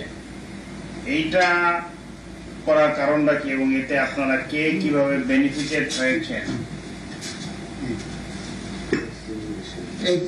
ইনফ্যাক্ট স্বরাষ্ট্র মন্ত্রণালয়ে আমি চেষ্টা করেছি যে ফেয়ার থাকার জন্য, যাতে করে স্বরাষ্ট্র মন্ত্রণালয় কোনো ঘটনা থেকে ফেয়ার থাকতে আমি চেষ্টা করেছি, কিন্তু আমি ফেয়ার থাকতে চেষ্টা, আমি ব্যক্তিগতভাবে স্বরাষ্ট্র প্রতিমন্ত্রী হিসেবে স্বরাষ্ট্র মন্ত্রণালয় যে কোনো কর্মকাণ্ডে আমি ফেয়ার থাকতে চেষ্টা করেছি। তারপরও এইখানে একটা মানে অ্যানোমালি হয়েছে, সেটা আমি অস্বীকার করবো না। অ্যানোমালিটাকে আপনাকে, কারণ এটাকে আরো প্রপার অ্যাটেনশন প্রয়োজন ছিল এটাকে দেওয়ার, যেটা আমি মনে করেন আপনারা যে কোনো ভাবে ইনোসেন্ট মিস্টেকও বলতে পারেন অথবা মোটিভেটেড মিস্টেকও বলতে পারেন। বাট আমি মনে করি এখানে পরের কথাটা হয়তো আমরা ধরে নিতে পারি যে মোটিভেটেড মিস্টেক বা ইনোসেন্ট মিস্টেকটা আমরা নিব না। এই জন্য ইনিশিয়ালি যে টেন্ডারটা ওপেন করা হয়েছিল, ওপেন টেন্ডার সবাই পার্টিসিপেট করতে পেরেছে। তারপরে সেটাকে আপনারা 3টা ডেটে, আপনারা এটাকে 3 ডেটে এটা বিভিন্ন বিজ্ঞপ্তি পত্রিকায় দিয়েছেন। তারপরে আপনারা এপ্রিল মাসে টেন্ডারটা ওপেন করেছেন, এপ্রিলের পসিবলি 6th of এপ্রিল। সেখানে অনেকেই লোয়েস্ট হয়েছে। 2.5 মাস যাবত আপনারা কোনো ডিসিশন না দিয়ে 2.5 মাস থেকে 3.25 মাস হঠাৎ করে আপনারা রিটেন্ডার কল করেছেন এবং সেখানে আপনারা গাড়ির স্পেসিফিকেশন ফিক্সড করে দিয়েছেন। যেমন একটা উদাহরণ বলি, যে একটা গাড়ির আপনারা যেটা স্পেসিফিকেশন ফিক্সড করে দিয়েছেন যে রোড ক্লিয়ারেন্স 160 mm, কিন্তু দেখা গেল বিশ্বের বিখ্যাত গাড়ি লাইক টয়োটা, ইসুজু আর অন্যান্য গাড়ি, সেটা রোড ক্লিয়ারেন্স আছে 150 mm, অর্থাৎ 10 mm which is less than half an inch। এইভাবে করে আপনারা স্পেসিফিকেশন করে দিয়েছেন যাতে করে স্পেসিফিক একটা বা 2টা গাড়ি, কোম্পানির গাড়িগুলো পার্টিসিপেট করতে পেরেছে। এবং সেখানে যদি আপনি বলেন যে ইনোসেন্ট মিস্টেক, সেটা হতে পারে না, কারণ তারপরে এই কোম্পানিগুলো আপনার কাছে চিঠি দিয়েছে, মহা পুলিশ পরিদর্শকের কাছে চিঠি দিয়েছে, অনারেবল প্রাইম মিনিস্টারের কাছে চিঠি দিয়েছে, তারপরও সেটাকে আপনারা কেয়ারে নেন নাই। তো সেখানে একটা বড় ধরনের, এবং এটা কার উদ্দেশ্যে, কার স্বার্থে, কিভাবে হয়েছে একটু যদি ক্লিয়ারলি বলেন। আমি এখানে দুটো পার্ট বলি, দুভাগে বলবো। একটা ভাগ হচ্ছে রিগার্ডিং যে কি প্রসেসে হয়েছে, আর একটা ভাগ হচ্ছে মানে এখানে তারেক সাহেব আমাকে একদিন বললেন যে যখন টেন্ডার প্রসেস হচ্ছিল সেই সময়টাতে, যে আমাকে বললেন যে বাবু আপনার তো অনেক ব্যাংকে লোন আছে, এই যত ভেহিকেল পারচেজ হবে এখান থেকে তো আপনার লোন পেমেন্ট হয়ে যেতে পারে। আমি তারেক সাহেবকে বললাম যে দেখেন, আমি স্বরাষ্ট্র মন্ত্রণালয় কোনো মানে এই সমস্ত জিনিসে আমি নিজেকে ইনভলভ করতে চাই না, এবং স্বরাষ্ট্র মন্ত্রণালয় কোনো ব্যাপারে আমি ইনভলভ হবো না। এখানে তাহলে আমি হাই মরাল নিয়ে কাজ করতে পারবো না। তো তুমি এই কথাটা শুনলেন, চেপে গেলেন, আর কোনো কথা বললেন না। সেকেন্ড টাইম আমাকে এই কথা রেজ করলেন না। ঠিক 2 দিন পরে উনি আমাকে ফোন করলেন, বললেন যে বাবু এই রোমো আসবে, কে রোমো নামে এক ভদ্রলোক আসবে। আমি বললাম কে রোমো? কে? বলে যে র্যাঙ্কস, যে মালিক রৌফ চৌধুরী সাহেবের ছেলে, র্যাঙ্কস মোটরস দেখে আপনি একটা অ্যাপয়েন্টমেন্ট দেন। তারেক সাহেব ফোন করছে, আমি অ্যাপয়েন্টমেন্ট মানে স্বাভাবিকভাবে আমাকে দিতে হয়, আমি দিয়েছি। এবং রোমো এসে আমার সাথে দেখা করেছে। দেখা করে এসে আমাকে যে কথাগুলো বললো সেটা হচ্ছে, প্রথমে বললেন যে উনি সৌজন্যবোধ দেখালেন। দ্বিতীয়ত হচ্ছে বললেন যে আপনাকে তারেক সাহেব, আপনি জানেন যে আমরা, তারেক সাহেব বলেছে যে আমরা গাড়ি ব্যবসায় ইন্টারেস্টেড আছি, গাড়ি সাপ্লাই দিতে চাই। তো সেখানে আমি আর ফয়সাল ঘনিষ্ঠভাবে যোগাযোগ রাখছি কি বলে তারেক সাহেবের সাথে, এবং আমরা এই ব্যবসার মধ্যে ইন্টারেস্টেড হচ্ছে আপনার সহযোগিতা। এখানে আমার সহযোগিতা তো খুব বিশেষ কিছু নেই। আপনি যদি কোয়ালিফাই করেন এবং লোয়েস্ট হন আপনি পাবেন, যদি লোয়েস্ট না হন আমি চাইলেও আমি দিতে পারবো না, এবং এটা আমার খুব বেশি করণীয় কিছু নেই। তখন এটা চলে গেলেন রোমো এই কথাটা বলে। এবং পরবর্তীতে আমি জানতাম যে তারেক সাহেবের সাথে পুলিশ হেডকোয়ার্টারের বিভিন্ন র্যাঙ্ক এন্ড ফাইলের সাথে ডাইরেক্ট কথা বলতেন, আইজি থেকে শুরু করে একদম মানে আগে থেকেই আমি জানতাম যে বিভিন্ন র্যাঙ্ক। আর যেহেতু প্রেসিফিক মোটরস হচ্ছে মোর্শেদ খানের, এবং মোর্শেদ খান ফরেন মিনিস্টার, সকল মানে বিভিন্ন র্যাঙ্ক এন্ড ফাইলের অফিসাররা বাইরা ওনাকে একটু সমীহ করে, সেটা একটা পার্ট আছে। আর পাশাপাশি রিগার্ডিং দ্য স্পেসিফিকেশনের কথা যেটা বলেছেন, স্পেসিফিকেশনটা ইয়ে থেকে এসছে, পুলিশ হেডকোয়ার্টার থেকে আমাদের সেট ফর অ্যাপ্রুভাল, আমরা এটা অ্যাপ্রুভাল করে দিয়েছি। এখন এইখানটাই যে কথাটা আপনি বলেন যে এটা হচ্ছে ইনোসেন্ট মিস্টেক না, এটা মোটিভেটেড মিস্টেক। এখানে যে কথাটা যে স্পেসিফিকেশনের ব্যাপারে কিন্তু এআইজি ইএনটির একটা চিঠি আছে যেটা কোম্পানিগুলোকে দিয়েছে যে এটা মন্ত্রণালয়ের অনুমোদনকৃত এবং এখানে এটা পরিবর্তন করার পুলিশ হেডকোয়ার্টারের কোনো সুযোগ নাই। তো সেক্ষেত্রে এটাকে তো ধরেই নেওয়া যায় বা বোঝাই যায় যে এটা একটা ইন্টেনশনাল ভাবে এটা করা হয়েছে। আমি এটাকে আমি এইভাবে আমি বলতে চাই যে এইটা যে অনুমোদন আমরা করে দিয়েছি, that is very right, but অনুমোদনের জন্য পুলিশ হেডকোয়ার্টার থেকে প্রস্তাবটা আসছিল আমাদের কাছে। আর যেটা এটা আসলে সেটাই কি আপনি মনে করেন না যে এত লেখালেখি হলো প্রাইম মিনিস্টারের কাছে, সেটাই নিয়ে আসছে বিভিন্ন ভাবে হলো, তারপরেও এটাকে কোনো কেয়ারে নেওয়া হলো না নির্দিষ্ট একটা বা দুইটা কোম্পানির গাড়ি নেওয়ার জন্য? না, এই জায়গাটাই আমি বলতে চাচ্ছিলাম যে ভেরি রাইটলি সেই যে এটা আরো ডিউ অ্যাটেনশন ডিমান্ড করেছিল, কিন্তু সেই ডিউ অ্যাটেনশন আমরা হয়তো ব্যস্ততার কারণে বিভিন্ন কারণে আমি অ্যাটলিস্ট দিতে পারিনি। এটা আমি আমার কথাই বলছি, আমি অন্য কারো কথা বলবো না এখানে। কারণ আমাদের কাছে এই যে কমপ্লেন গুলো আসছে, যে কোনো কমপ্লেন ডেইলি অনেক বিভিন্ন সংস্থা, আমাদের বিভিন্ন ডিপার্টমেন্ট আছে, সেই ডিপার্টমেন্টে পারচেজ হয়, প্রতিটা পারচেজের এগেনস্টই কমপ্লেন থাকে, কেউ না কেউ কমপ্লেন করে, যে পায় ভালো কথা, না পেলে কমপ্লেন করে। কিন্তু স্যার এটা তো ছিল একটা বড় ধরনের পারচেজ এবং একটা মেজর ডিসিশন, যে বাংলাদেশে বা বিশ্বের বিভিন্ন জায়গায় টয়োটা বা অন্যান্য গাড়িগুলো world wide, Toyota, Isuzu, Suzuki well known, but whereas আপনারা যে স্পেসিফিকেশন করেছেন সেখানে শুধু নিশান পেট্রোল ম্যাক্সিমাম এবং র্যাঙ্কস এর মাধ্যমে দেওয়া কিছু গাড়ি এবং হিউন্ডাই গাড়িগুলাই ঢুকতে পেরেছে। এখন আমরা যেটা হয়েছে, আমাদের কাছে যে কমপ্লেন গুলো আসছে, ইভেন প্রধানমন্ত্রী দপ্তর থেকে কামার সিদ্দিকী সাহেব পাঠিয়েছেন আমাদেরকে ওই কমপ্লেনের লেটার গুলো। আমরা যেটা করি যে এই জিনিসটাকে আমরা মার্ক করে দিই সচিবকে অথবা জয়েন্ট সেক্রেটারি, রিলেভেন্ট জয়েন্ট সেক্রেটারিকে। Forget about that, what is your fair confession, যে এখানে কোনো কাউকে উদ্দেশ্য করে বা কাউকে কোনো সাপোর্ট দেওয়ার জন্য এটা হয়েছে কি না? হ্যাঁ, সেটা মানে ফেয়ার কনফেশন আমার মনে হয়, মানে এটা আমি I have goat reasons to believe also, because few things are very significant. এখন মনে হচ্ছে তারেক সাহেব আমাকে নিজে বলছেন যে আপনি লোন শোধ করতে পারেন এটা দিয়ে। আমি ইন্টারেস্ট যখন শো করি নাই, উনি 2 দিন পরে রোমোকে পাঠালো, রোমো আমাকে একই কথা বললো, তার বিজনেসের কথা বললো, এবং তারেক সাহেবের সাথে যে ফয়সাল এবং রোমোর একটা যোগাযোগ আছে সেই কথা বললো। এবং I have goat reasons to believe that, মানে আমার মনে হয় যে এখানে তারেক সাহেবের একটা সংশ্লিষ্টতা থাকতে পারে। এবং এখানে তো এটাও জানা যায় যে স্যার এবি ব্যাংকে, যেটা মোর্শেদ খান সাহেব চেয়ারম্যান ছিলেন, এবি ব্যাংকে আপনার মোটা অঙ্কের লোন ছিল এবং সেটাও পেইড অফ হয়েছে। এটা totally wrong, this is a documented thing. আমি একটা বললেই রাইট হয়ে যাবে, এটা একটা কথা। আর হলো যে সেকেন্ড কথা হচ্ছে যে এটারও একটা মোটা অঙ্কের টাকা আপনার ভাইয়ের সিঙ্গাপুরের অ্যাকাউন্টে ওখানে পেইড হয়েছে, অথবা মালয়েশিয়া দুবাইতে ওখানে টাকাটা পেমেন্ট হয়েছে। It is totally wrong with due respect. কারণ কোন এনাদার একটা জিনিস যে স্যার এটা একটু বলবেন, যে যেমন তারেক রহমানকে তো আপনারা জানতেন বা আপনারা সম্বোধন করতেন ভাবি প্রাইম মিনিস্টার, ভবিষ্যৎ প্রাইম মিনিস্টার। তো তার মতো একটা লোক আপনার লোন পেইড অফের জন্য যে অফারটা দিল একটা দুর্নীতির মাধ্যমে, তো যে দেশের প্রধানমন্ত্রী হবে সেই রকম একটা কাজ করেছে, সে ব্যাপারে আপনার তারেক সম্বন্ধে একটু মন্তব্য বলবেন? বলবো, আমি ওটাও বলছেন। এইটাকে আগে আপনার আগে প্রশ্নগুলোর একটু উত্তরটা দিয়ে তারপর এটাতে আসছি। এখানে হচ্ছে প্রথম কথা হচ্ছে এবি ব্যাংকের লোনের কথা আমার যেটা বলা হলো, সে এবি ব্যাংকের লোন এখনো আমার প্রায় 3 কোটি টাকার মতো আছে। এই লোনটা আমার ছিল 5 না 6 কোটি টাকা, তো সেই লোন দিতে দিতে এখন 3 কোটি টাকার মতো আছে। তো সুতরাং যে কথাটা বলা হয়েছে বা পত্রপত্র হয়ে এসছে, কারা কারা বলেছে যে আমার নাকি টোটাল লোন, তাহলে আমার এখনো আপনি যদি আমার ব্যাংক চেক করলে কিন্তু আমার এই লোনটাই এরকম ফিগার পাবেন, এই কিছু কম বেশি হলে হতে পারে।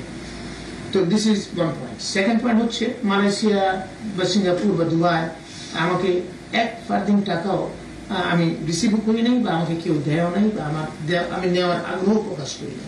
এটা আমি আমার মানে একদম খুব মানে ডিউ রেসপেক্ট টু এভরিবডি, আমার একটা মানে অত্যন্ত সত্য কথা আমি বলছি। স্যার এই লোন থাকাটা ব্যাংকে, এটা একটা আপনাদের যারা বড় লোক বা যারা অনেক টাকা পয়সা আপনার ইনকাম করেন, এটা একটা ফ্যাশন। কারণ বসুন্ধরা মিস্টার শাহ আলমের যে শত শত কোটি টাকা বাহিরে নিয়ে গিয়েছে বা বিভিন্ন ইয়ে করেছে, তারও কিন্তু ব্যাংকে প্রচুর লোন আছে। It's a fashion. হাউএভার আপনি এখন ওইটা বলে যে তারেক সাহেব যে অফার দিলেন, he wanted to be the prime minister of the country, যে একজন মন্ত্রীকে দুর্নীতিগ্রস্ত হতে সাহায্য করতেছে, এই ব্যাপারে আপনি একটু কমেন্ট করেন। এইখানে ওনার এই কমেন্টটা আমার কাছে মানে মানে খুব আপনি যে ফিলিংস থেকে বলছেন, যে স্পিরিট থেকে বলছেন, সেই স্পিরিট আমিও এথিক্যালি মনে করি এটা এই ধরনের হওয়াটা উচিত হয় না, এবং ইট ইজ ভেরি রংফুল। এবং এটা মানে একজন ভবিষ্যৎ যিনি প্রধানমন্ত্রী হতে পারেন উনি এইরকম কথাটা বলাটাই উচিত হয়নি ওনার। এটা মোটেও শোভনীয় নয় এবং এটি টোটালি আনএথিক্যাল একটা জিনিস। ওনার এটা ব্যক্তি পার্সোনালিটি ওনার এই জায়গাটায় লক্ষ্য করেননি। সেক্ষেত্রে মনে করেন যদি ইলেকশন হয় আপনি কি তাকে ভোট দেবেন? না, তারেক সাহেবের সাথে তো এমনিতে আমার একটা ডিস্টেন্স হয়েছে, এবং আমি ভোটের প্রশ্ন যদি আসে আমি মনে করি for not for only this reason, for so many reasons আমি ওনাকে হয়তো ভোট দেব না। আচ্ছা, তো এই পুলিশ এবং র্যাবের ওয়্যারলেস ইকুইপমেন্ট কেনার ব্যাপারটা সম্বন্ধে একটু বলবেন কাইন্ডলি। ওয়্যারলেস ইকুইপমেন্ট কেনার সময় আমরা সব সময় একটা এক্সপার্টিস কমিটি করা হয়, কারণ এটার ব্যাপারে আমাদের কারোই খুব একটা ধারণা নেই, টেকনিক্যাল ম্যাটার্সের ব্যাপারে মানে কোনো একটা না কোনো ধারণা নেই। সেই জন্য আমরা করি কি, একটা কমিটি করে দিই। এই যে কমিটির মধ্যে এফডি কে আমরা রিকোয়েস্ট করি যাতে তাদের মানে এফডি এয়ারফোর্স থেকে বা আর্মি থেকে তাদের সিগন্যাল ডিপার্টমেন্টের লোকজন 2-3 রিপ্রেজেন্টেশন আছে। ওইটা আর কি যে involvement of some bodies, yes, involvement of মানে some people আমরা ইচ্ছাকৃত করে দিই যাতে 5-10 জনের ইনভলভমেন্ট থাকলে কেউ করাপশন করতে চাইলেও তার জন্য খুব ডিফিকাল্ট হবে টু ম্যানেজ এভরিবডি। সেই জন্য আর আমাদেরকে ডিপেন্ড করতে হতো এই কমিটির report, technical report. Whatever I wanted to mean যে দ্যাট এই ইকুইপমেন্ট গুলো কেনার ব্যাপারে একটু টেন্ডার নিয়ে কারোর সাথে কোনো গন্ডগোল বা যেটা নিয়ে আপনি একটু হাইলাইট করবেন। ওইটা ইয়েস হাইলাইট করছি আমি। এটা হচ্ছে আরেকটা ব্যাপার হচ্ছে, এটা তো করেই দিই আমরা, মানে this is the norms we use to follow. আর আরেকটা ব্যাপার হয়ে গেছে, একটা ঘটনা, পার্টিকুলার ঘটনা ঘটেছে, সেটা হচ্ছে মানে একটা পার্টিকুলার মানে ওয়্যারলেস ইকুইপমেন্ট আমরা কিনতেছিলাম বোধহয় পুলিশ জন্য একটা প্রজেক্টে। সেখানে আমরা টেন্ডার কোট করেছি। টেন্ডারে 2টো কোম্পানি বোধহয় পার্টিসিপেট করেছিল, একটা হচ্ছে মোটরোলা কোম্পানি আর একটা হচ্ছে সিঙ্গাপুরের কোম্পানি। মোটরোলা কোম্পানি যেটা প্রাইস দিয়েছিল প্রায় 27 কোটি টাকা, আর আরেকটা কোম্পানি যেটা প্রাইস দিয়েছিল তারটা প্রায় অলমোস্ট 50 কোটি টাকা। মানে এরকম difference, so big difference. But এটাকে পার্শ্ব করছিল আমাদের মানে আরাফাত রহমান কোকো সাহেব, এবং উনি খুব সিরিয়াসলি এটা নিয়ে পার্শ্ব করছিলেন। এবং এই জিনিসটা নিয়ে একদিন তো আমার বাসায় আসলেন রাত্রিবেলা 12:30টার সময় এসে প্রায় 1:30 করে আমার সাথে রীতিমতো খুব খারাপ ব্যবহার করলেন। আমাকে বললেন যে আপনাকে 1 নম্বর হয় টেন্ডারটা আমাকে দিতে হবে, না হলে ক্যান্সেল করতে হবে। আমি বললাম আমি আপনাকে তো দিতে পারবো না, I am sorry, because the price is so big difference and I just can't do it. This is number 1। Almost 23 কোটি টাকা, অলমোস্ট 23 কোটি টাকা ডিফারেন্স। 23 কোটি টাকা মানে কি অলমোস্ট মানে ডাবলের কাছাকাছি, মানে এটা ইজ নট মানে অলমোস্ট ডাবলের কাছাকাছি। কারণ 50 কোটির ডিলের মধ্যে মানে 25 কোটির মধ্যে 23 কোটির ডিল ডিফারেন্স মানে ইটস বিগ ডিফারেন্স, 90% ডিফারেন্স হয়ে গেছে। তো এখানে আমি তখন তাকে বললাম যে সেকেন্ড পয়েন্ট, উনি বলেন যে তাহলে রিটেন্ডার করেন। আমি রিটেন্ডার করা আমার পক্ষে সম্ভব না, কারণ আমাদের বাজেট মানে নেক্সট রিটেন্ডার করলেও আমার একটা ফান্ড ল্যাপসেস হবে, এবং আমি যদি রিটেন্ডার করতে যাই এখন আমার যে অফিসাররা আমাকে মিসআন্ডারস্ট্যান্ড করবে, মনে করবে যে স্যার এটা একটা ফেয়ার ডিল, এত ভালো প্রাইস পেয়েছি, এখন আমরা এই রিটেন্ডার করাটা এটা তার মানে কি কোনো দামে কই কালা হয়, এরকম একটা ভাব হয়তো ভাববে। আমি এই কথা বুঝার চেষ্টা করছি আর কি, বা সে শুনে না, এবং লাস্ট পর্যন্ত নাম করে আপনাকে আমি দেখে নেব, এইভাবে উনি বললাম আমাকে। এটা নিয়ে আবার আমেরিকান এম্বাসি, যেহেতু মোটরোলা কোম্পানির মানে ফ্যাক্টরি ম্যানুফ্যাকচারার হচ্ছে, মোটরোলা ম্যানুফ্যাকচার হচ্ছে আমেরিকা, তো ইউএস এম্বাসি থেকে তারাও পার্শ্ব করতো বিভিন্ন সময় ইউএস মানে মোটরোলাকে নিয়ে, এবং ওই টেন্ডার যেদিন ড্রপিং হয় ইউএস এম্বাসি থেকে কমার্শিয়াল কাউন্সিলর সেখানে ছিল। তো সেখানে ইউএস এম্বাসির থেকে ওরা দেখে, আমি সে কথা বললাম দেখো এইটাকে ইউএস এম্বাসি থেকে অ্যাম্বাসেডার আমাকে চিঠি দিচ্ছে ইতিমধ্যে 1-2-3 বার স্পেসিফিকেশন নিয়ে, এবং আমরা রিপ্লাই করেছি, এবং তারা জানতে চায় এবং প্রত্যেকটা জিনিসে এইটাকে রাখছে। আর এখানে আমি রিটেন্ডার এখন প্রশ্নই উঠে ইম্পসিবল। বাট এখানে দেখলাম কোকো খুব খেপে গিয়ে তো চলে গেল। আমি পরের দিন ম্যাডাম আমাকে ডাকলেন এবং ম্যাডাম আমাকে বললেন যে আমি তো বাসায় যেতে পারি না, এখানে তুমি আমার মানে পারিবারিক অশান্তি সৃষ্টি হচ্ছে, বলেন যে আমার কাকে সব জিনিসপত্র ধ্বংস করছে ইত্যাদি করেছেন এই কোকো। আচ্ছা তখন বলে যে এখন আমি তো আমার একটা সোসাইটিতে এটা কি করা যায় না। আমি শুধু ম্যাডাম কেমনি করবো, প্রাইস ডিফারেন্স হচ্ছে 23 কোটি টাকা, 27 কোটি টাকার জিনিসের মধ্যে 23 কোটি টাকার যদি ডিফারেন্স হয়, এই 90% difference, how can I accept it? মানে এটা তো ম্যাডাম সম্ভব না। ম্যাডাম বুঝলেন জিনিসটা, উনি বুঝে চুপ হয়ে গেলেন, আর কোনো কথা বললেন না, বলেননি আমাকে। ম্যাডাম চুপ হয়ে গেলেন, কিন্তু পরবর্তীতে তো আমি আমার মতো এটা প্রস্তাব পাঠিয়ে দিলাম, কি বলে পারচেজ কমিটিতে দিয়ে দিছি। তারেক সাহেব কি বলেছিলেন?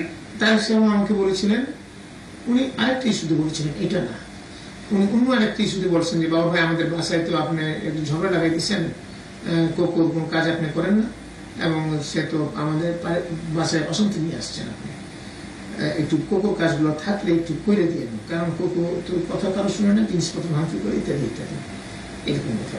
মানে সে খুব হাম্বেল হতে আমাকে এই কথা। তো পুলিশের ড্রেস করার ব্যাপারেও একটা দুর্নীতি টাইপ হয়েছিল, শোনা গিয়েছিল। এটা কোন কোম্পানি কে কিভাবে করেছিল ছাপ্পা মারা? এটা ইনফ্যাক্ট আমি খুব কিছুই জানি না, কারণ এই দুর্নীতি কতটুকু হয়েছে বা হয়নি আমার খুব নজরে নেই, কিন্তু এটা আমি শুনেছি যে ডান্ডি নাই নাকি কাজটা পেয়েছে। আমি চেক করার সুযোগ আমি চেক করতে চাই নাই। আমরা আসলে কোন ডিপার্টমেন্টের এইসব জিনিসগুলো যেটা ফাইল আমার কাছে আছে তখন সেটা আমরা দেখি, এছাড়া খুব একটা আমি দেখিও না, আনলেস মানে এইটাকে মানে ইট ডিমান্ডস মাই অ্যাটেনশন। তো আমি এটা সম্বন্ধে জানি না, কিন্তু শুনেছি যে ডান্ডি নাই নাকি কাজটা পেয়েছে, এবং সেটাও নাকি প্রপার টেন্ডারের মধ্যে পেয়েছে। বাট দেয়ার যে অভিযোগ আছে যে এখানে দুর্নীতি হয়েছে, এরকম একটা অভিযোগ আছে। ডান্ডি নাইনটা কার? ডান্ডি নাইন হচ্ছে সাইদ ইস্কান্দার এবং তারেক রহমান মামুন ইন্দ্রা পার্টনার ছিলেন, পরবর্তীতে পার্টনার আছেন কিনা আমি জানি। So how could they get? এটা তো যেহেতু তারা রুলিং পার্টিতে আছে, এটা তো তাদের নেওয়াই ঠিক হয়নি। এটা তো আপনি তো এথিক্স এর প্রশ্ন নিয়ে এসেছেন। এখন কেউ যদি এথিক্স মানে ভেরি গুড, কেউ যদি না মানে আপনি হাউ ক্যান ইউ ফোর্স হিম? এটা তো নিজস্ব সত্তা থেকে এই এথিক্স বানানো। দুর্নীতিটা কিভাবে হয়েছিল? অস্ত্র ক্রয়ে দুর্নীতি খুব যে হয়েছে, মানে এখানে আমরা তো we got a very good price. মানে যেমন আমরা অস্ত্র যে চাইনিজ রাইফেল কিনেছি মাত্র কত 2000 টাকা না কত টাকা করে, মানে এত এক্সেলেন্ট প্রাইস, যেমন 2000 টাকা করে চাইনিজ রাইফেল কিনেছি। তারপর আপনি শর্ট গান কিনেছি মাত্র 5,000 না, পিস্তল গুলো কিনেছি 5-6 হাজার টাকা করে মাত্র, 2000 না 3000, মানে এত ভালো প্রাইস পাইছি আমরা অস্ত্র করে। Most of the weapon you bought from the Pakistan. না পাকিস্তান থেকে তো একটা ছোট্ট পাকিস্তান অর্ডিন্যান্স ফ্যাক্টরিতে আপনার পরিদর্শনে গিয়েছিল আপনার স্বরাষ্ট্র সচিব ওমর ফারুক। পাকিস্তানের যেটা কিনেছি এটা খুব ছোট, এবং এখানে প্রতি অস্ত্র প্রতি $100 করে আপনারা পেয়েছেন। এটা পাকিস্তানেরটা আমি মানে যেটা আমি জানি এটা হচ্ছে র্যাবের পারচেজ। এটা একটা ছোট পারচেজ, মাত্র আপনার কত 500 পিস বা এরকম বা কিছু হবে। এই যে আমাদের একটা মানে অটোমেটিক সাবমেশিন গান, এটা কেনা হয়েছিল। But it is small deal. আমার ঠিক জানা নাই আদৌ ওইখানে $100 করে কেউ নিয়েছে কিনা, আমি খুব একটা নজরও জানি না। এটা তো আমার I don't have much knowledge about it. Walton সম্বন্ধে কিছু বলবেন? হ্যাঁ বলবো। ইয়েস, ওয়ালটেল ব্যাপারে ইনফ্যাক্ট 2005 সালের মার্চ এপ্রিলের দিকে নাইম মাহতাব নামে, যিনি এখন সিইও ওয়ালটেলের, তিনি আমার সাথে দেখা করেছিলেন এবং বলেছিলেন যে পার্টির জন্য 20% পার্টির জন্য একটা শেয়ার দিতে চান, তখন বলেছিলেন, এবং পার্টির জন্য একটা শেয়ার দিতে চান, এবং হি ওয়ান্টস দ্যাট আমরা ওনার লাইসেন্স হয়ে গেছে, he had the licence of মানে ল্যান্ড টেলিফোনের ফর ঢাকা জোনের জন্য, এবং he had the frequency everything. Only কিছু কাজ আগায় নিয়ে যাচ্ছে, আর কাজগুলো আগাইতে পারছে না, যাতে একটা গভর্নমেন্টের পার্টির যদি একটা সাপোর্ট থাকে তাহলে কাজটাকে দ্রুত আগাইতে পারবে এবং করতে পারবে ইত্যাদি ইত্যাদি। আমি খুব একটা অ্যাটেনশন দিই না, আমি দেখেন আই এম নট ইন্টারেস্টেড এবং আমাকে বাদ দেন। তো আমি ওনাকে এইভাবে বলে বিদায় করে দিয়েছি। বাট ওই নাইম আবার সেপ্টেম্বর অথবা অক্টোবর ওই একই বছর 2005-এর সেপ্টেম্বর অক্টোবর, মানে অলমোস্ট 5-6 মাস গ্যাপ বা 4-5 মাসের গ্যাপে আমার সাথে দেখা করতে চান। কি বলে, আমার এক বন্ধু আছে সিঙ্গাপুরে থাকে, নাম হচ্ছে বাদুর সাহেব। তিনি আমাকে ফোন করলেন কয়েকবার যে বাবুল ভাই নাইম, আমি দেখো নাইম আসবে যে কথা বলতে চাই, আমার খুব ইন্টারেস্ট নাই, এর মধ্যে আমি কথা বলতে চাই না। তখন উনি বলে যে ভাবে একবার দেখা করেন। তখন আমি এক ক্লাস রাজি হলাম, বারবার ফোন করে আমাকে। তো রাজি হলে যখন নাইম আমার বাসায় আসলো, এবং বাসায় আসলে তখন আমি নাইমকে শুনলাম। সে দুটো জিনিসই আমাকে এমফেসাইজ করলো। একটা হচ্ছে যে উনি high profitability of the business, আরেকটা হচ্ছে যে আপনার এইখানে যে শেয়ার, সেদিন শেয়ারটা আমি শুনেছি যে পার্সেন্টেজ বলেছে 20%-এর কথা, 20% শেয়ার আমি দিতে চাই ফর দ্য পার্টি, এবং হাই প্রফিটেবিলিটি এসে এখানে সব কাজই আছে, একটু আমাদেরকে পুশ করলেই আমরা টেক অফ করতে পারি। তখন আমি একটু এনকারেজ ফিল করলাম এই কারণে, কারণ তারেক সাহেব আমাকে বলতেছে না আমাদের একটা পার্টির একটা রেগুলার ইনকাম একটা দরকার, যেটাতে 1-2 কোটি টাকা বা 3 কোটি টাকা মান্থলি ইনকাম আছে, যে এরকম একটা কিছু যদি থাকতো তাহলে আমাদের চাঁদা নিতে হয় না, এরকম একটা কথা তারেক সাহেব আমাকে আগে বলেছিলেন। তো আমি তখন নাইমকে বললাম যে ঠিক আছে, যেহেতু পার্টির জন্য বলছেন, আমি তো in that case I need to talk with the madam and Tarique Rahman both, without having discussion with them I cannot say you anything. তখন উনি বললেন ঠিক আছে আমরা কথা বলি। তো আমি তারেক সাহেবকে গেলাম, ওনাকে বুঝালাম, উনি শুনলেন। শোনার পরে I found him he was so encouraged, এবং উনি ইন্টারেস্টেড শো করলেন, এবং উনি তারেক সাহেব তখন উনি এটা শুনে আমাকে বললেন যে আপনি আম্মুর সাথে কথা বলেন, একটু কথা বলে এটা আগাতে পারেন, তবে একটু শেয়ারটা একটু বাড়িয়ে নেওয়া যায় কিনা, 20% না আর একটু বাড়াতে পারেন কিনা। আমি বলছি ঠিক আছে আমি দেখবো। তো আমি ম্যাডামের সাথে কথা বললাম, তারেক সাহেবের কথাও বললাম ম্যাডামকে যে ম্যাডাম তারেক সাহেব এই কথা বলছেন, এবং এইটা এই ম্যাডামও ইন্টারেস্ট শুরু করেছে, ঠিক আছে করো। ম্যাডাম আবার একটা অন্য কথা বললেন যে ওইটা ডকুমেন্টেডটা যেটা প্রপারলি থাকে, ঠিক আছে সেটা আমি দেখি। তো I have got the clearance from Tarique and madam both. Then আমি ইন বিটুইন হয়েছে কি যে নাইম সাহেব আসার পরেই 1 দিন বা 2 দিন পরেই তারেক সাহেবের সাথে কথা বলার আগেই তুহিন সাহেব আসছিলেন। তুহিন সাহেব হচ্ছে তারেক সাহেবের খালাতো ভাই। তুহিন সাহেব এসে আমাকে বললেন, সে বোধহয় কারো কাছে শুনছে যে নাইম আমার কাছে আসছে, সে আমাকে জিজ্ঞেস করলো যে বাবু ভাই আমি তো অনেকদিন থেকে এই ওয়াল্টারের সাথে কাজ করছি, এখানে আপনি কি ইনভলভ হয়েছেন বা আপনার কাছে কি নাইম আসছিল? আমি নাইম আসছিল, আমি ইনভলভ এখনো বলা যাবে না, আমি ম্যাডাম এবং তারেক সাহেবের সাথে কথা বলা ছাড়া এটার ব্যাপারে আমি হ্যাঁ বা না আমি কিছু বলতে পারবো না। ম্যাডাম যদি হ্যাঁ বলেন আমি হ্যাঁ থাকবো, না বললে না থাকবো। বলে ঠিক আছে। তখন বলে ঠিক আছে আমার তো কিছু করার নেই, বাট সে আমাকে ডিসকারেজ করছিল যাতে আমি এটার মধ্যে না দেই। তো এখানে আপনার কত পার্সেন্ট শেয়ার পেলেন? আমি আসছি এখন সে শেয়ারটার মধ্যে। তারপরে যখন কি বলে নাইমকে বললাম, নাইম বলে যে বাবু ভাই আপনি আমি জানাবো শেয়ার আমি একটু নিজের আলোচনা করিনি। ইন বিটুইন নাইমের যে হেল্প গুলোর প্রয়োজন পড়লো সেটা আমি জানতে চাইলাম। তো তার হেল্প দরকার পড়লো বিটিআরসিতে যে ইকুইপমেন্ট আসছে সেটাকে ক্লিয়ারেন্স করানোর জন্য হিনের সার্টিফিকেট, কারণ বিটিআরসির চেয়ারম্যান তার সাথে কথা বলে, বিটিআর চেয়ারম্যানকে আমি 2-3 বার বলে ফোন করে তার সাথে অ্যাপয়েন্টমেন্ট করে দিলে হি গট ইট ডান। তারপর আরজিএসসিতে সমস্যা ছিল সেটা আমি করে দিলাম। তারপর তার সমস্যা ছিল 2টা কেস হয়েছিল, মানে তার একটা রাইভেল গ্রুপ আছে তার এগেনস্টে আমজাদ খানের সাথে। আমজাদ খান একটা চিঠি দিয়েছিল, সেই চিঠিটার মধ্যে আমি ইনকোয়ারি অ্যান্ড রিপোর্ট আমি লিখে দিয়েছিলাম। আমজাদ খানটাকে? আমজাদ খান হচ্ছে নাইমের সাথে আগে একসাথেই ছিল, পরে এরা মানে তার এগেনস্টে চলে গেল, 2জন রাইভেল হয়ে গেল। পরে আপনি কাজগুলো করে দিয়েছেন? এগুলো কাজগুলোকে মোটামুটি করে দিয়েছি, এবং এখানে বিটিডি ইন্টারভেনশন করে দিয়েছি। Barkatullah Bulu came into being? Barkatullah বুলুকে যেহেতু আরজিএসসি হচ্ছে under the ministry of commerce and he is the adviser to ministry of commerce, সেদিন বরকতুল্লাহ বুলুকে আমি একবার ফোন করেছিলাম যে এটাকে করা যায় কিনা, আর নাইম মাহতাবের সাথে আলাদা ভাবে ইনভলভ আছে কিনা দ্যাট আই ডিডন্ট নো। তো এখন এটা যেমন কাজগুলো অনেক এগিয়ে গেছে, তখন নাইম আরেকদিন এসে বলে বাবু আপনি শেয়ার কথা বলছেন, আপনি এত খাটাখাটি করছেন, আপনাকে আমি একটু পার্সেন্টেজ শেয়ার দিতে চাই, পার্টির জন্য আরো 2-3% আমি বাড়িয়ে দিচ্ছি, আপনাকে আমি দিচ্ছি 3-4% না কত পার্সেন্ট।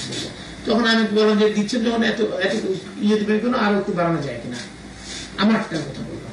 তখন সে আমারটা আর একটু বাড়িয়ে দিতে এগ্রি করলো, এবং সেটাকে বাড়িয়ে বোধহয় 6-7% আমাকে দিচ্ছে, আর পার্টিকে টোটাল বোধহয় 30%-এর মতো দেওয়া হয়েছে। এটাকে ডকুমেন্ট করা হয়েছে সিঙ্গাপুর একটা কোম্পানির সাথে, যে মানে এটাকে প্রপারলি ডকুমেন্ট করা হয়েছে, প্রপারলি লয়ার দেখে, যাতে সিঙ্গাপুরের একটা কোম্পানির মাধ্যমে এটা ডকুমেন্টেড করা। আর আপনার বন্ধু মাহতাব সাহেব কত পার্সেন্ট শেয়ার কিনেছে, কত টাকা? এখানে এক পর্যায়ে নাইম ওয়াজ suffering from seriously financial crisis, এবং সেই ফাইন্যান্সিয়াল ক্রাইসিসে এক পর্যায়ে আমার কাছ থেকে লোন নিয়েছে। আমার মানে ওই যে আমাদের অনেকগুলো সিস্টার কোম্পানি আছে, সেই সিস্টার কোম্পানি থেকে আমি বলে দিয়েছিলাম আমার ভাইকে যেতে 1 কোটি টাকা সে চাচ্ছিল, সে লোনটা আমরা দিয়েছিলাম। সেটা এখানে কি স্যার যে যেমন এই ওয়ালটেলটা তো পারমিশন পেয়েছিল আওয়ামী লীগ গভর্নমেন্টের সময়, জি, তারপরে দীর্ঘদিন কেন এটা পড়েছিল? আমি কিছুই জানি না। তো এখন জানেন না এই সেপ্টেম্বর অক্টোবর 2005 এসে যখন নঈম মেহতাব এসে আপনার সাথে যোগাযোগ করলো, ডিড ইউ ইনকোয়ার দ্যাট এটার ভিতরে কি সমস্যাটা আছে? আমি ডিটেইলে যাই নাই, তার সমস্যাটা শুনেছি এবং but I made a call to Hasan Arif, the ex attorney general, because আমি নাইমকে জিজ্ঞেস করছিলাম হুইজ ইউর লয়ার। নাইম বলল যে my lawyer is Hasan Arif. আর Hasan Arif he work with me, we work together in home ministry, বিভিন্ন কাজে অ্যাটর্নি জেনারেল উনি আসতেন। আমি ব্যক্তিগতভাবে did you find out that what was the problem? ওই প্রবলেমটা আমি ফাইন্ড আউট করতে পারিনি। But illegally you tried to help Mr. Noim, যেখানে আপনি জয়েন্ট স্টক এক্সচেঞ্জে লোকজন সরাই ফেলছেন, চেঞ্জ করেছেন, দেন ইনফ্লুয়েন্স খাটিয়েছেন যেটা ওদের ফেভারে যাওয়ার জন্য। ওয়ারাজ মিস্টার আমজাদ একটা কেস করেছিল, তো সেই কেসের যে কোয়ারি সেটা না গিয়ে কিভাবে তাকে হ্যারাস করা যায় সেই জিনিসটা পন্থা নিয়ে আপনার একটা মডেল অপারেন্ডে আপনার অফিসার সেটা সাইন করেছে। তো এটা কি ঠিক হয়েছিল? না, ওইটা তো মোটেও ঠিক হয়নি যেভাবে করেছে। That I agree with you, because আমি এটা দেখেছি সেদিন এবং দেখে তো আই এম শকড যে বাদীর কমপ্লেন না করে বাদীকে এগেইনস্টে কোয়ারি রেডি করেছে। সুতরাং এখানে জিনিসটা ফেয়ার হয় নাই। যেমন আপনারা সাব্বির হত্যা মামলায় পরে আপনারা টাকা নিয়েছেন, ওয়ালটেলের এক পার্টি, 2 জন পার্টি ছিল, এক পার্টির উপরে আপনারা একতরফাভাবে ডিসিশন নিয়ে কাজ করার চেষ্টা করেছেন এবং সেখান থেকে আপনারা শেয়ার নিয়েছেন। অর্থাৎ আপনাদের ইন্টেনশনই হলো যে পার্টির জন্য, ব্যক্তির জন্য, স্বার্থের জন্য টাকা লাগবে, সেক্ষেত্রে দেশ বা জাতি যেখানেই যাক। এটাই তো প্রমাণ পাচ্ছে। ওইটা মানে মানে এক সেন্সে আপনি বলতে পারেন, বাট আরেক সেন্সে সেটা মানে পুরোপুরি ভাবে মানে এই কথাটা প্রপার কতটুকু হবে সেটা আমি ইয়ে করতে চাই যে এক্স্যাক্টলি তা না, বাট মানে এখানে দুর্নীতি তো আছেই, সেটা আমি একমত হবো, সেটার সাথে আমি দ্বিমত করছি না, I am not differing with you, but হওয়া উচিত হয় না। Let me confess this one. Warid telecom, যেটা হলো ভাবি গ্রুপ অফ দুবাই, এটা একটু সুন্দরভাবে অল্প কথায় সুন্দরভাবে বলবেন।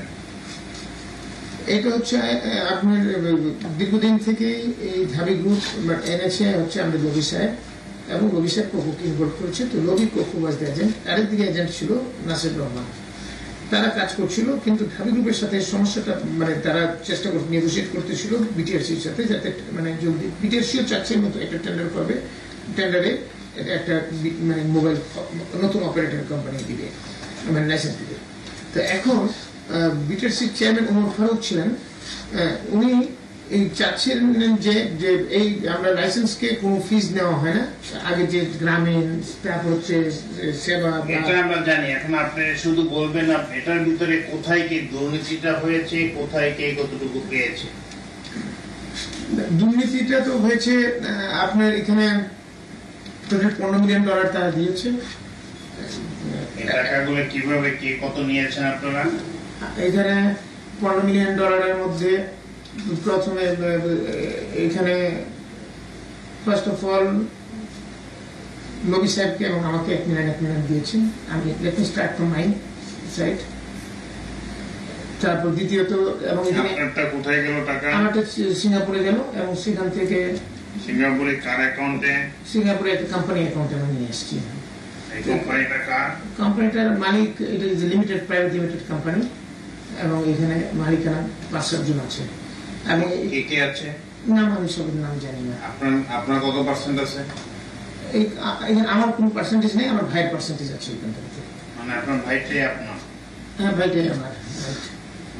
আচ্ছা, তো এখন সেখানে নিয়ে আসা হয়েছিল। তো সেই কোম্পানি এখন বোধহয় $4.5 লাখ না কত ডলার আছে, যেটা আমরা এগ্রি করেছি টু ডিপিইউ। আর থার্ডলি আসতেছে আপনার এখানে যে আপনার কোকো নিয়েছে ভিলা করার জন্য, কেনার জন্য $1.5 মিলিয়ন প্লাস মাইনাস। তারপর লবি ভাইয়ের অ্যাকাউন্টে এসছে 25 কোটি টাকা প্লাস মাইনাস। তারপর 20 কোটি টাকা ম্যাডাম আমাকে বলছেন, ম্যাডাম আমাকে বললেন যে তুমি এইখানে পুরো টাকাটা এক লবির এখানে না যায়, যাতে তুমিও কিছু এখানে এনে রাখতে পারো কিনা দেখো। তখন আমি বললাম যে ঠিক আছে দেখি। তারপর 2-3 বার বলার পর আমি এগ্রি করলাম, করে ওইখানে 20 কোটি টাকা মানে আমার তত্ত্বাবধানে ওই যে আমাদের বিভিন্ন সিস্টার কোম্পানি যেগুলো আমাদের ফাইট মানি ডিক্লেয়ার করা আছে তার ভিতরে আমরা ঢুকিয়ে দিয়েছিলাম। এফডিআর ফর্মে বিভিন্ন ফর্মে এই টাকাগুলো ছিল। টাকাটা হচ্ছে তো ওইটা ভারত টেলিকম ওখান থেকে আপনারা পেয়েছেন, তো এখন এই 20 কোটি টাকার মালিকটা তো হচ্ছে পার্টির জন্য 10 মিলিয়ন 5 মিলিয়ন ভাগ ছিল, 5 মিলিয়ন ছিল কোকো, আর কোকো আরো 5%, বা আমি জানতাম 10%, আমাকে লোক বললো যে আজকে শুনলাম 5% আরো এক্সট্রা নাকি, সেটা 10% না 5%। তো এনিওয়ে যাই শেয়ার তো পাইনি, $15 মিলিয়ন এর মধ্যে আমি 15 মিলিয়ন টোটাল ডলারটার আমি মানে ভাগগুলো দিচ্ছি, যে 25 কোটি লবির এখানে প্লাস মাইনাস, 20 কোটি আবার এখানে প্লাস মাইনাস, আমার এখানে 1 মিলিয়ন লবির এখানে 1 মিলিয়ন, 2 মিলিয়ন কোকোর সিঙ্গাপুরে 2টা অ্যাকাউন্ট আর একটা হংকং অ্যাকাউন্টের মধ্যে, সব মিলাই জেলায় another 2 মিলিয়ন প্লাস মাইনাস গিয়েছে। আর ওইখানে আরো কিছু টাকা হয়তো যে সিঙ্গাপুরে মানে সরি সিঙ্গাপুরে মানে আবুধাবিতে যে ভদ্রলোক হ্যান্ডেল করেছেন তার এখানে কিছু টাকা বোধহয় আছে আমার জানা। কোথায়? আবুধাবিতে। আচ্ছা, আর তা ওই যে কে কোথায় কত টাকা নিল, কি করলো, ক্লিয়ারলি বলেন। বাড়ি ঘর ভিলা কিনছে কোকো, একটা $1.5 মিলিয়ন নিছে, কিন্তু $1 মিলিয়ন একটা ভিলা কিনেছে কোকো গ্লোবির ছেলের নামে। গ্লোবির ছেলের নামে 1 মিলিয়ন দিয়ে একটা ভিলা কিনেছে, আর সে তো 2 মিলিয়ন নিয়ে আসছে তার হংকং সিঙ্গাপুর অ্যাকাউন্ট গুলোতে। আর হচ্ছে ওই যে 20 কোটি 25 কোটি আর আমরা 2 মিলিয়ন এই তো এগুলাই। আর ব্যালেন্স টাকাটা তুলে গেছে। কোথায় রয়ে গেছে? ওই আবুধাবিতে। এখন what to do with that? ওইটাকে আনার ব্যবস্থা করতে হবে। আর যে কোকো সাহেবের যে বাড়িটা ভিলা কেনা হলো, তো সেটা কিভাবে প্রমাণ করা যাবে যেটা তারিখে কোকো সাহেবের? এটা লবির ছেলের নামে, যেহেতু লবি যদি কনফেস করে, লবির ছেলে কনফেস করবে। আর মেশিন রিডেবল পাসপোর্ট, এই ঘটনাটা কি? মেশিন রিডেবল পাসপোর্ট মানে আমার মানে একটা সেটব্যাক আমি বলবো, যে জিনিসটা আমি করে যেতে চাইও পারলাম না, এটা আমার আফসোস হয়ে গেছে। কেন পারলাম না? এটা আমি মনে করবো সাইফুর রহমান সাহেবের ছেলের কারণে।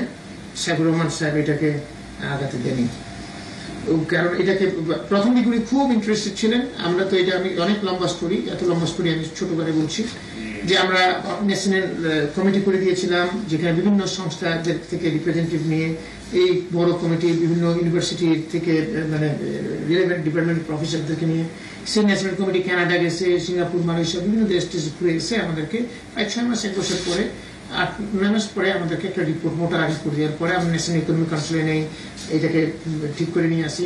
দেন we have gone for international tender, আমরা কনসালটেন্ট নিয়োগ করি, ইন্টারন্যাশনাল টেন্ডার হয়। ইন্টারন্যাশনাল টেন্ডারটা এর মধ্যে দেখা যায় 4টা লোক মানে কোম্পানি পার্টিসিপেট করে। এট লাস্ট দেখা যাচ্ছে যে 2টা কোম্পানি দে কোয়ালিফাই। একটা কোম্পানির অফার ছিল 137 মিলিয়ন প্লাস মাইনাস ইউরো, আরেকটা কোম্পানির অফার ছিল 260 million euro.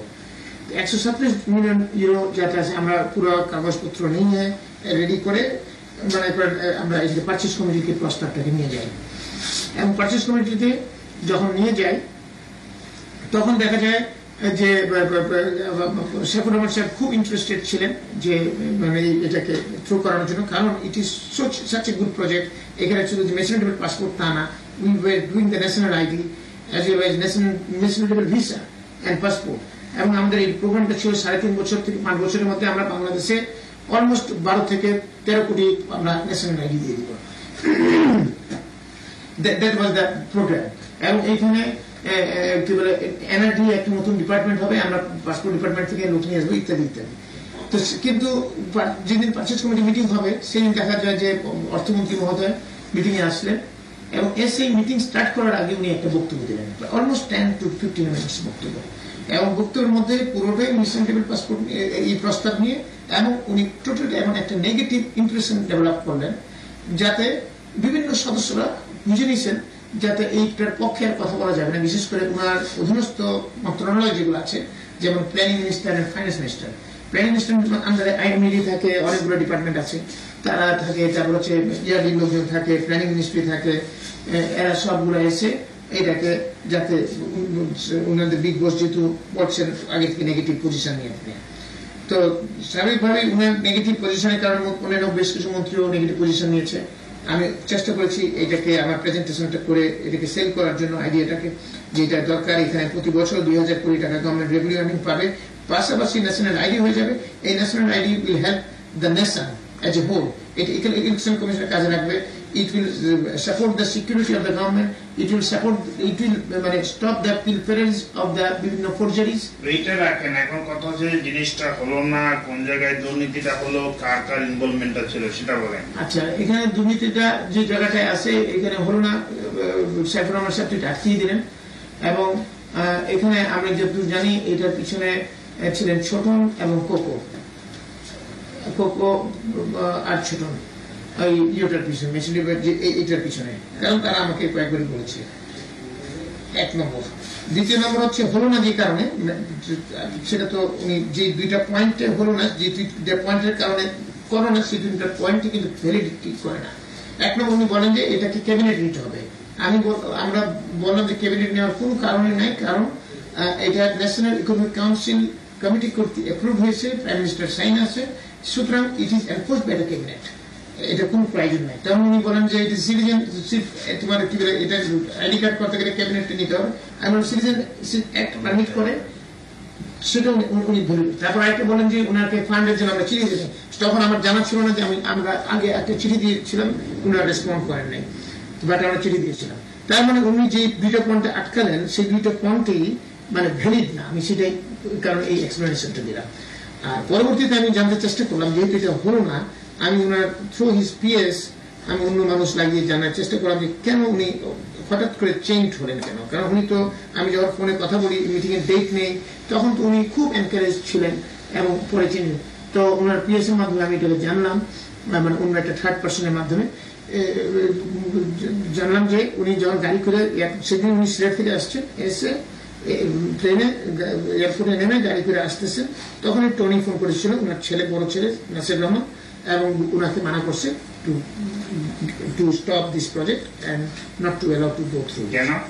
Because Nasir Rahman আগে প্রথম যে একটা কোম্পানি ছিল, সেটা হচ্ছে ক্যানাডিয়ান নোট, তারা একটা প্রস্তাব নিয়ে আসছিল, তারা বলতেছে বিও হিসেবে করবে, সেই প্রজেক্টটাকে বিও হিসেবে করবে, সেটাকে তো আমরা বের করে দিলাম।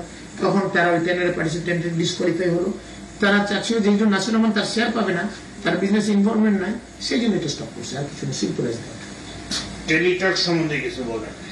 টেলিটক সম্বন্ধে আমি এতটুকু জানি যে এই প্রজেক্টটাকে যথেষ্ট দুর্নীতি হয়েছে, এবং এটা আমাদের কোকো এবং বাবু সাইফুর রহমান সাহেবের আরেক ছেলে, ছোট ছেলে। কি পরিমাণ টাকা ডিল হয়েছে আমি তো জানি না, তবে মানে এটা শুনছি আমি, ওই দু একজনের কাছে, তুহিন আমার কাছে একদিন আসছিল, অনেক কথা কমপ্লেন করলো, যা টুকু শুনেছি যে $10 মিলিয়ন, তো প্লাস মাইনাস হবে। কে পেয়েছে এটা? এই যে কোকো এবং তুহিন, সরি তুহিন তো না, কি বাবু, এটা তারা পেয়েছে, মানে এরকমই একটা কিছু হবে। বাট প্রত্যেকটা ক্ষেত্রে দেখা যাচ্ছে যে টেলিকমিউনিকেশনের বিষয়ে এখানে আমিনুল হক সাহেবের কোনো ইনভলভমেন্ট ছিল না এই টেলিটকে। আমিনুল হক সাহেবের ইনভলভমেন্ট তো এটা, ওনারই ইনভলভমেন্ট এটা, এবং এখানে আমিনুল হক সাহেবও পাইছেন, মানে এটার মধ্যে his also covered within this.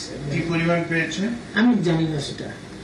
তো সেক্ষেত্রে দেখা যাচ্ছে যে স্যার, আপনার স্বরাষ্ট্র প্রতিমন্ত্রী, কিন্তু আপনার ইনভলভমেন্ট হলো এই টেলিকমিউনিকেশনের প্রত্যেকটা ক্ষেত্রে। না, এটা আমাদের টেলিটকে তো আমার ইনভলভমেন্ট নাই তো। টেলিটক না, ওয়ারিড, দেন আদার, ওইটা শুধু ওই যেটা বিটিআরসির সাথে রিলেভেন্ট ছিল লাস্ট পার্টে, তখন বিটিআরসি চেয়ারম্যান যেহেতু হোম সেক্রেটারি ছিল, এবং হোম সেক্রেটারি হিসেবে he worked with me very closely and he knows me very well, এবং ওনাকে আমি খুব ভালো জানতাম। তো he has developed a confidence on me, তো উনি আমার সাথে কথা বলতেন এবং অনেকে মনে করতো যে বাবু সাহেবের কাছে গেলে বোধহয় কাজ হবে। তো এখানে আপনার একটা পার্সোনাল ইন্টারেস্ট জড়িত ছিল? না, আমার পার্সোনাল ইন্টারেস্ট নিয়ে আমি কোনো কাজ করি নাই, কিন্তু পরবর্তীতে যেমন আপনাকে এই যে ওয়ারিদের যে টাকাটা আমাকে 1 মিলিয়ন দিয়েছো, আমি কিন্তু কখনো চাইনি, এটা কিন্তু কোকো নিজের থেকে দিয়েছে। সেটা তো লোক সামলাতে পারলেন। I am sorry for that. আপনার এই যে জঙ্গিবাদ, বাংলাদেশের জঙ্গিবাদের উত্থান এবং জঙ্গিবাদ, এখানে কার কার দায়বদ্ধতা, আপনার দায়বদ্ধতা, এটা সম্বন্ধে একটু বলেন। জঙ্গিবাদের তো উত্থান হয়েছে, আমরা কার মদদে হলো, কি হলো, একটু ক্লিয়ারলি করেন। মদদে আমি খুব একটা মানে মনে করি না যে এটাতে আপনি you said something, try to remember. ওইটা বাংলা, ওইটাতে আমি যাচ্ছি, কিন্তু that is a localised problem, সেটা আমি বলছি আপনাকে, সেটা হচ্ছে লোকালাইজড প্রবলেম। এবং সেখানে সর্বহারারা ওইখানে ওই যে রানীনগর, আত্রাই, বাগমারা, এইসব জায়গায় বেশ কিছু লোক মেরে ফেলছিল। এবং ওই যে আমাদের দুলু তার ভাইকে মেরে ফেলছে, আগে ভাগনাকে মারছে, বেশ কয়েকজনকে মেরে ফেলছে। তো মেরে ফেলার পরে এরা করছে কি, বাংলা ভাইয়ের সাপোর্টটা নিয়েছে, এবং যেটা তারা খুব অন্যায় করছে। এই বাংলা ভাইয়ের সাপোর্ট নিয়েছে এবং বাংলা ভাইয়ের সাপোর্ট নিয়ে ওইখানে ওরা আবার বাংলা ভাই ওরা ওই সর্বহারাদের মারছে। এবং সেই সময় আমাদের police has not done totally proper job, যে জন্য আমরা এসপি কে, রাজশাহী যে তখন এসপি ছিল মাসুদ, পরবর্তীতে আমরা চাকরি খেয়েছি এবং কি বলে আমরা স্টেপ নিয়েছি। আর সেই সময় তারা এইটাকে করতে গিয়ে ওই মানে বাংলা ভাইয়ের নামটা প্রকাশ পায় এবং মিডিয়াতে সাংঘাতিক কাভারেজ পায় এবং বাংলা ভাই মোটামুটি ইয়েতে যায়। এবং আমি মনে করি সেখানে সাথে জঙ্গিবাদের ইনভলভমেন্ট আছে, আমি মনে করি না সেটাকে, বাট সেটার কারণে মানে মানে বাংলা ভাই খুব এনকারেজ হিরো, নিজেকে হিরো মনে করছে, সেটা আমি মনে করি যে সেখানে তাকে বাংলা ভাইকে মানে ওই সময় ওই সাপোর্টটা দেওয়ার কারণে বাংলা ভাই বিকামে হিরো, এবং হিরোর কারণে এইরকম একটা করার মতো দুঃসাহসিকতা দেখাতে পারছে। That I agri. তো এখন পরবর্তীতে এই জঙ্গিবাদের মধ্যে যে শায়েক রহমান মেইন ছিল, হি ইজ দ্য মেইন ম্যান, কি বলে শায়েক আব্দুর রহমান। এবং শায়েক আব্দুর রহমান তিনি কিন্তু উনি নিজেই সিদ্ধান্ত নিতেন এবং সিদ্ধান্ত নিয়ে হি ওয়াজ এ কাইন্ড অফ ডিক্টেটর। যেটুকু আমরা জানতে চাচ্ছি যে এখানে আপনার যে ব্যর্থতা, 17ই আগস্ট বোমা হামলা হলো, তারপরে কি হলো, what was the opinion of prime minister and others, and ব্যর্থতা, এটা নিয়ে বলেন। এখানে তো ব্যর্থতা তো 17ই আগস্ট মানে 17ই আগস্ট কত তারিখে দিনে বোমা মারলো, এটা দেখেছি ডেটটা। এনিওয়ে যেদিন বোমা মেরেছে 63টা ডিস্ট্রিক্টে বোমা মেরেছে, এবং সেদিন আমরা একটা মিটিং এ আমি ছিলাম এবং একটা থেকে একটা খবর পাওয়ার পরে it was a great surprise for me and I was shocked and I was really upset যে এই জিনিসটা হলো কিভাবে। We cannot accept it because it is a coordinated and organized, well planned operation. We have to consider in that way. এবং সেটাকে আমরা of course আমি নিজেকে মনে করেছি এটা ব্যর্থতা আমাদের, সেটা আমাদের সকলের ব্যর্থতা।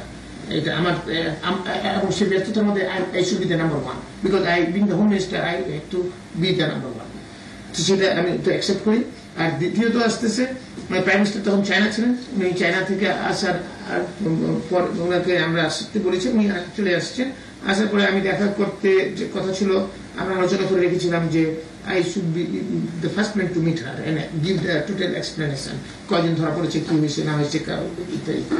বাট আমি ঢোকার আগেই ওইখানে ঢুকে গেছিল কি বলে আপনার কি বলে খন্দকার মোশাররফ হোসেন, আমানুল্লাহ আমান, মির্জা আব্বাস, এরা ঢুকে যেহেতু বেশ কিছু হাতে নাতে ধরা পড়েছিল জঙ্গি, তারা মানে বোমাটা রেখে চলে যাচ্ছিল, যাওয়ার পথেই হয়তো বোমাটা ফুটে গেল, তখন পাবলিকে ধরছিল এদেরকে। তো তাদের অনেক পুরাকে ধরা হয়েছে এবং তাদের স্বীকারোক্ত অনুযায়ী আমরা ধরেছি। সেরকম ভাবে দেখা গেছে বিভিন্ন মাদ্রাসা বা মৌলানা সাহেবরা অনেক ধরা পড়ে গেছিল, প্রায় 50-60 জন বা 70 জন বা 100 জন, মানে সেই সেম ডেতেই ধরা পড়ছে এবং যারা মানে হাতে নাতে ধরা পড়া। তখন সেই জন্য তারা এসে বললো এবং তাদের লিঙ্ক অনুযায়ী আবার আমরা যখন ধরা শুরু করছি, বিভিন্ন কমপ্লেন আসছে এবং এখানে ওনারা যে কমপ্লেন করছেন আমার এগেনস্টে যে আমি হচ্ছি এই মানে সব মোল্লাদেরকে ধরে ফেলতেছি, এবং মান্নান ভূঁইয়ার কথা বলছেন যে মান্নান ভূঁইয়ার কথাতে বাবুল চলে হোম মিনিস্টার, এবং সে ডিপার্টমেন্টের সাথে ছাড়া কারোর কথা শুনে না, ইত্যাদি ইত্যাদি। Lot many complaints they made to prime minister. তো ম্যাডামের কাছে যাওয়ার সাথে সাথে উনি এমন খেপে উঠলেন আমার উপরে, কি পাইছো তুমি, কয়জন আমেরিকার ধরো না, এটাকে ধরছো না, সব মোল্লাকে ধরতেছো, তুমি জানো যে আমরা জোট আছে, আমাদের জোটের পার্টনার সব ধরে ফেলেছি, তুমি হচ্ছে মানান ভূঁইয়ার টেরর, মানান ভূঁইয়ার পিছু পিছু ঘুরো, আর হচ্ছে তুমি এখন কি মানান ভাষার রয়্যাল এজেন্ট হয়েছো, এরকম ভাবে কথা বলে রয়্যাল এজেন্ট হয়েছো তুমি, হ্যাঁ মানে এরকম ভাবে কথা বলে ফেলেন। আমি মানে বিলিভ মি সেই সময় আমি প্রায় কেঁদে দিই, এমন একটা আমার রাগে, এবং আমি শুনে আমি বললাম, তখন আমি বললাম যে দেখেন যারা যারা ইনভলভ তাদেরকে ধরেছি এবং প্রত্যেকটা লোক ইনভলভ এবং এদেরকে আমাকে ধরতে হবে, আমি এখানে যে ইনভলভ না তাকে আমি ধরবো না। এবং আই টুক এ স্ট্যান্ড এবং বলে যে আমি দেখতে চাই তুমি কাকে ধরছো এবং কয়জন ধরছো, কি ধরছো, লিস্ট চাই আমি। এবং নেক্সট ডেতে I came again, I have given the list, এবং আমি ওনাকে বললাম যে ইয়েস আমি মান্নান ভূঁইয়ার এখানে যাই, এই কারণে যাই আমি কথা বলি শেখুর রহমানের সাথে, মুসলিমের কাছে মান্নান ভূঁইয়া তিনজন সিনিয়র মন্ত্রী, তিনজনের সাথে কথা বলি, কিন্তু তিনজনের মধ্যে আমি মান্নান ভূঁইয়াকে দেখি মোর রেশনাল কথা বলেন আর ওনারা মোটিভেটেড কথা বলেন, সেই জন্য ওনার কাছে আমি বেশি যাই। আমি এইভাবে ওখানে এখন জঙ্গিবাদের সাথে জড়িত আপনাদের পার্টির কারা কারা ইনভলভ ছিল? জঙ্গিবাদের সাথে জড়িত আমাদের পার্টির মানে যেটা অভিযোগ আছে, পত্রিকায় অভিযোগ করে বিভিন্ন ভাবে, যেমন দুলুর কথা বলে, আমিনুল হকের কথা বলে, আমাদের কি আলমগীর সাহেবের কথা বলে, নাদিম মোস্তফার কথা বলে, আমাদের মিনুর কথা বলে নেওয়ার। কিন্তু আমাদের যখন ইনকোয়ারির পরে মানে বিভিন্ন মানুষকে অ্যারেস্ট করা হলো, তখন কিন্তু এই নামগুলো আসেনি। এখন স্যার আপনার দুর্নীতি সম্বন্ধে কিছু বলেন। আমার দুর্নীতির মধ্যে হচ্ছে তিনটা দুর্নীতির মধ্যে আমি মেজর দুর্নীতির মধ্যে আমার ইনভলভমেন্ট হয়ে গেছে। সেটার মধ্যে একটা হচ্ছে ওয়ালটন, একটা হচ্ছে ওয়ালটন বসুন্ধরা ওয়ারিদ। এছাড়া আমি কোন মানে মাইনর দুর্নীতির মধ্যে যে জমির কথা বলেছি, সাভারের জমির কথা, আরো দুই একটা হয়তো জমি আপনি করেছেন। সাভারে 10 একর জমি, যেটা আপনার থাই অর্কিড একটা মানে কি জানি কি বলে থাই মাল্টিপল এগ্রো, জমিটার কারণেই তো ইমন ক্রস ফায়ারে পড়েছিল। ইমন এটার কারণে ক্রস ফায়ারে হয়েছে, আমি এটা মানতে রাজি না। কারণ ওকে ইমন ক্রস ফায়ার এটার কারণে হবে, সেটা আই ডোন্ট অ্যাকসেপ্ট ইট। কিভাবে অ্যাকসেপ্ট করবেন?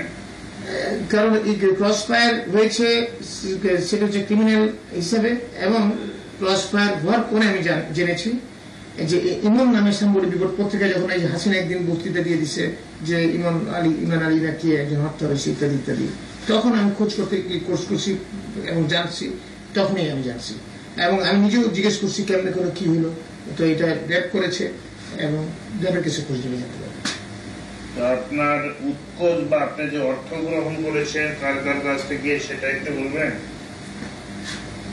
আর আমি একটু বলিনি দুর্নীতির প্রসঙ্গে, তো তিনটার দুর্নীতির কথা বলেছি আমি, সেটা আমি আসতেছি, সেটা আমি বলবো।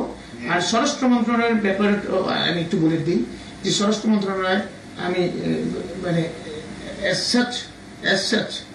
আল্লাহ রহমতে এখন পর্যন্ত আমার নিজের চেয়ারের পবিত্রতা আমি রক্ষা করছি, যে স্বরাষ্ট্র মন্ত্রণালয় আমি কোনো দুর্নীতির মধ্যে কি ধরনের কার কার কাছ থেকে টাকা নিয়েছে? আচ্ছা, টাকা যেটা হয়েছে সেটা হচ্ছে আমার লোন, অনেক লোন ছিল বিভিন্ন ব্যাংকে, আমার প্রায় এখনো বিরাট অঙ্কের লোন আছে, এবং সেই লোনগুলো রিপেমেন্ট করার জন্য তারেক সাহেব আমাকে ইমিডিয়েটলি গভর্নমেন্ট ফান্ড করার পর 40 লাখ টাকা দিয়েছিলেন, যাতে আমার লোনগুলো মেনটেন করতে পারি আমি।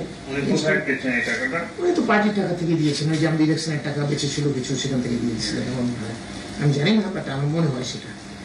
আচ্ছা, সেখানে গেল এটা। তার পরবর্তীতে আমার আরো অনেক টাকা লাগলো, কারণ আমি ডিস্ট্রিবিউট করলাম, ডিস্ট্রিবিউটের জন্য প্রায় হিউজ টাকা, এখন একটা ডিস্ট্রিবিউটমেন্টের জন্য ডাউন পেমেন্ট লাগে 10%, প্রায় 80 লাখ টাকা, 70 লাখ টাকা, 60 লাখ টাকা, আবার অনেকে ডাউন পেমেন্ট বাড়াই দিচ্ছে 10% বেশি নেয়। সেই জন্য এটা বেড়ে গেছে। বেড়ে যাওয়ার কারণে আপনার তখন তারেক সাহেব বলে দিয়েছিলেন অবেদুল করিমকে একটু, তখন অবেদুল করিম আমাকে বিভিন্ন ধাপে ধাপে একবারে টাকা দেয়, প্রায় 2.5 কোটি টাকার মতো অবেদুল করিম সাহেব দিয়েছেন। আর তারপরে খোকা ভাইয়ের কাছ থেকে নিচ্ছি 50 লাখ টাকা, আমাদের ইস্যুর পরবর্তী পেমেন্ট করতে হয়, পেমেন্ট করার জন্য খোকা ভাই দিলেন 50 লাখ টাকা। আর পরে আবার যখন ইলেকশন আসলো, এখন এই তাছাড়াও 2006 সালে তারেক রহমান আপনাকে আরো একটা টাকা দিয়ে ইলেকশনের সময় আবার 50 লাখ টাকা দিলেন, যাতে তখন আমরা ওই ইনস্টলমেন্ট পেমেন্ট গুলো রেগুলার রাখতে পারি। আরো 50 লাখ টাকা দিলেন। এছাড়া আর অন্য কোথাও এই টাকাগুলো কি আপনি পেমেন্ট করেছেন?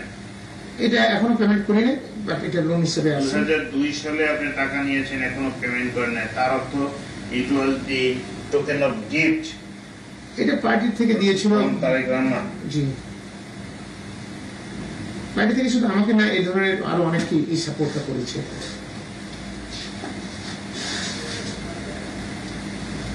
কুয়েতে আপনি একটা ভ্রমণ করেছিলেন। কুয়েতে? I have never been to Kuwait. কুয়েতে আপনার ওকে। দেন পার্টি, যে আপনি একটা কথা বলতেছিলেন যে পার্টির ইলেকশন ফান্ড আর পার্টি ফান্ড বিদেশ থেকে কিছু সংগৃহীত হয়েছিল, এটা সম্বন্ধে কিছু বলবেন? এটা না বললে ভালো না, এটা রেকর্ড থাকা উচিত না। না, একটু বলে আমরা শুনি। এটা মানে এটা তো স্টেট মানে আমি মানে একটু তাহলে কেয়ারফুলি বলি, যাতে, কারণ স্টেট লেভেলের দ্বিপাক্ষিক সম্পর্ক নষ্ট হতে পারে, এই জন্য আমার মনে হয় এই জিনিসটা একটু কেয়ারফুলি বলা উচিত। এটা আমাকে, আমি কমন ফ্রেন্ড অফ মাইন, এবং মানে কমন মানে আমার ফ্রেন্ড, মানে senior, and who is also মানে quite close to doctor Kamal Siddiqui. তো ডাক্তার কামাল সিদ্দিকী খুব খেপে টেপে রয়েছেন, এবং তখন উনি বলতেছিলেন যে কত টাকা লাগে পার্টি, এই পার্টির জন্য কুয়েতে কিছু টাকা চায়, সৌদি আরবে টাকা চাইছে, পাকিস্তানের কাছ থেকে টাকা চাইছে, এবং টাকা নিছেও, এবং ইত্যাদি ইত্যাদি ইত্যাদি এগুলো কথা বলছেন। উনি খুব খেপে টেপে এই কথা বলতেছেন। কি পরিমাণ টাকা থেকে এসছে আসছে কত আমি জানি না, কিন্তু ওই কামাল সিদ্দিকের ভাষায় 3 দেশ থেকে প্রায় 300 মতো। টাকাটা কার কাছে আছে? টাকাটা কার কাছে আছে একজাক্টলি তার বলতে পারবো না। তো এটা আমরা ধারণা করি, অনেকে মনে করে পাকিস্তানের টাকাটা হয়তো শাহাদুল কাদের চৌধুরী গেছে, আর কুয়েত বা ইয়ে থেকে যেগুলো আসছে সেটা হয়তো তারেক সাহেবের তার বিভিন্ন লোকের কাছে রাখছে। যেমন তারেক সাহেব রাখতে পারে ওনার আইএসডি গ্রুপের ফ্রেন্ডদের কাছে রাখাটা। আপনিও তো খুব ক্লোজ ছিলেন। আমি ক্লোজ থাকবো, তারেক সাহেব আবার এখানে আবার যেটুকু প্রয়োজন সেটুকু কথা বলতেন। আমি তারেক সাহেবকে জিজ্ঞেস করেছিলাম এই কথাটা এখানে, আই হ্যাভ আস্কড হিম যে কত টাকা, কারণ উনিও টাকা করেন যে পার্টির টাকা নাই, এইটা পার্টির টাকা লাগবে। আমি ওনাকে বলি যে কেন আপনার টাকা পাইছেন? তো উনি প্রথমে অস্বীকার করেন, পরবর্তীতে উনি স্বীকার করছেন। তবে আমি যখন অ্যামাউন্ট বললাম, উনি অত অ্যামাউন্ট উনি মানতে রাজি হন, না আরো কম পাইছে, এত যত বছর দেন এরকম। এক্ষেত্রে আপনার দুর্নীতি সম্বন্ধে আপনি কি অনুতপ্ত? আপনি যে পরিমাণ দুর্নীতি করেছেন, আমার ওই যে 3টা আমি বলেছি, অফকোর্স আমি অনুতপ্ত। I feel very very sorry about it, এবং আমি অনুতপ্ত, এবং I do you want to say something to the nation or the people? আমার মনে হয় মিস্টেক, আমার মনে হয় নেশনকে বলাটা কি ঠিক হবে? Okay, to your confession? To my confession, I can say always. Yes. My confession, yes, I am sorry to the extreme, and আমি নিজেকে মোটামুটি দুর্নীতির বাইরে রেখেছিলাম, কিন্তু এই 3টা আমাকে কেন আল্লাহবাক জানেন আমার মাথায় ঝুঁকে গেল, এবং আমি এটার মধ্যে ইনভলভ হলাম, এবং এটার জন্য আমি আসলে খুব অনুতপ্ত, দুঃখিত, এবং আমি নিজেকে গিল্টি ফিলিংস আমার আছে। আপনার বর্তমান অবস্থানে পার্টি সম্বন্ধে, বিএনপি পার্টি বা বিএনপি সম্বন্ধে আপনার মন্তব্য? বিএনপি সম্বন্ধে আমার মন্তব্য হচ্ছে, এজ এ হোল বিএনপি পরিবারতন্ত্রের মধ্যে ঢুকে গেছে, এবং সংস্কার দরকার কিনা? অবশ্যই সংস্কার দরকার, এবং সংস্কারের জন্য আমাদের গঠনতন্ত্র সংস্কার ইজ দ্য ফার্স্ট ফেজ হওয়া উচিত, এবং এটা হওয়া উচিত, এবং চেয়ারপারসনের যে অথরিটি, একক অথরিটি, সেটাকে আরো লিবারালাইজড এবং ডাইলুটেড করা উচিত। আচ্ছা, তদ্রুপ অন্যান্য পার্টি সম্বন্ধে আপনার মন্তব্য? অন্যান্য পার্টি সম্বন্ধে একই জিনিস, আওয়ামী লীগের একই অবস্থা। শেখ হাসিনা পার্টি সভাপতি হিসেবে total authority of the party, এবং একইভাবে বিএনপির মতন ওনার গঠনতন্ত্র করা আছে। তো সেটাও আমি মনে করি সেই জিনিসটা থাকা উচিত না, এবং সেই জিনিসটাকে ঠিক অন্যান্য পৃথিবীর দেশগুলোর মধ্যে যেভাবে পার্টির গঠনতন্ত্র হয় সেই একই ভাবে হওয়া উচিত। সেখানেও কি ওই সব পার্টির মধ্যে যে দুর্নীতি হয়েছে বলে কি আপনি মনে করেন পার্টির নেতাদের? হ্যাঁ, দুর্নীতি তো আছে, তাদের মধ্যে ডেফিনেটলি আছে। তো আর কিছু আপনি বলতে চান ফর দি নেশন, যে দেশটা কিভাবে উন্নতি হতে পারে? না, আমি মনে করি at the moment it is an opportunity for the country, for the nation, for the people, for the ruling government. Certain works which is very difficult for a political government, but this government can do those things, those critical jobs and odd jobs. And যে জিনিসটা কাজ করতেছে বর্তমান government, I appreciate that, I acknowledge that, I support that. Thank you very much, and take rest, and if you want to tell anything more you can.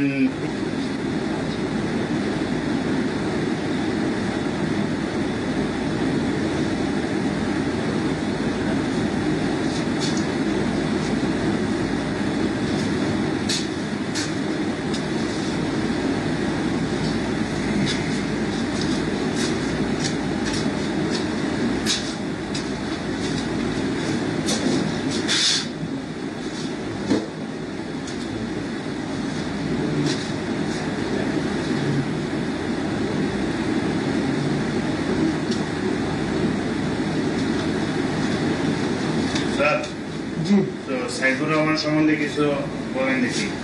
Saifur Rahman সাহেবের 500 acre জমি উনি সিলেটে অথবা মৌলভীবাজারে এটাকে নামমাত্র মূল্যে উনি লিজ নিয়ে নিয়েছেন ওরা টি গার্ডেন করার জন্য। আর হচ্ছে ওনার ছেলে বাবু আছে, সেই বাবু একটা সেন এজেন্সি আছে, যে অনেক ব্যবসা করতো, বিভিন্ন কোন থেকে সে ব্যবসা নিচ্ছে, অ্যাপ্রোচ করছে, এবং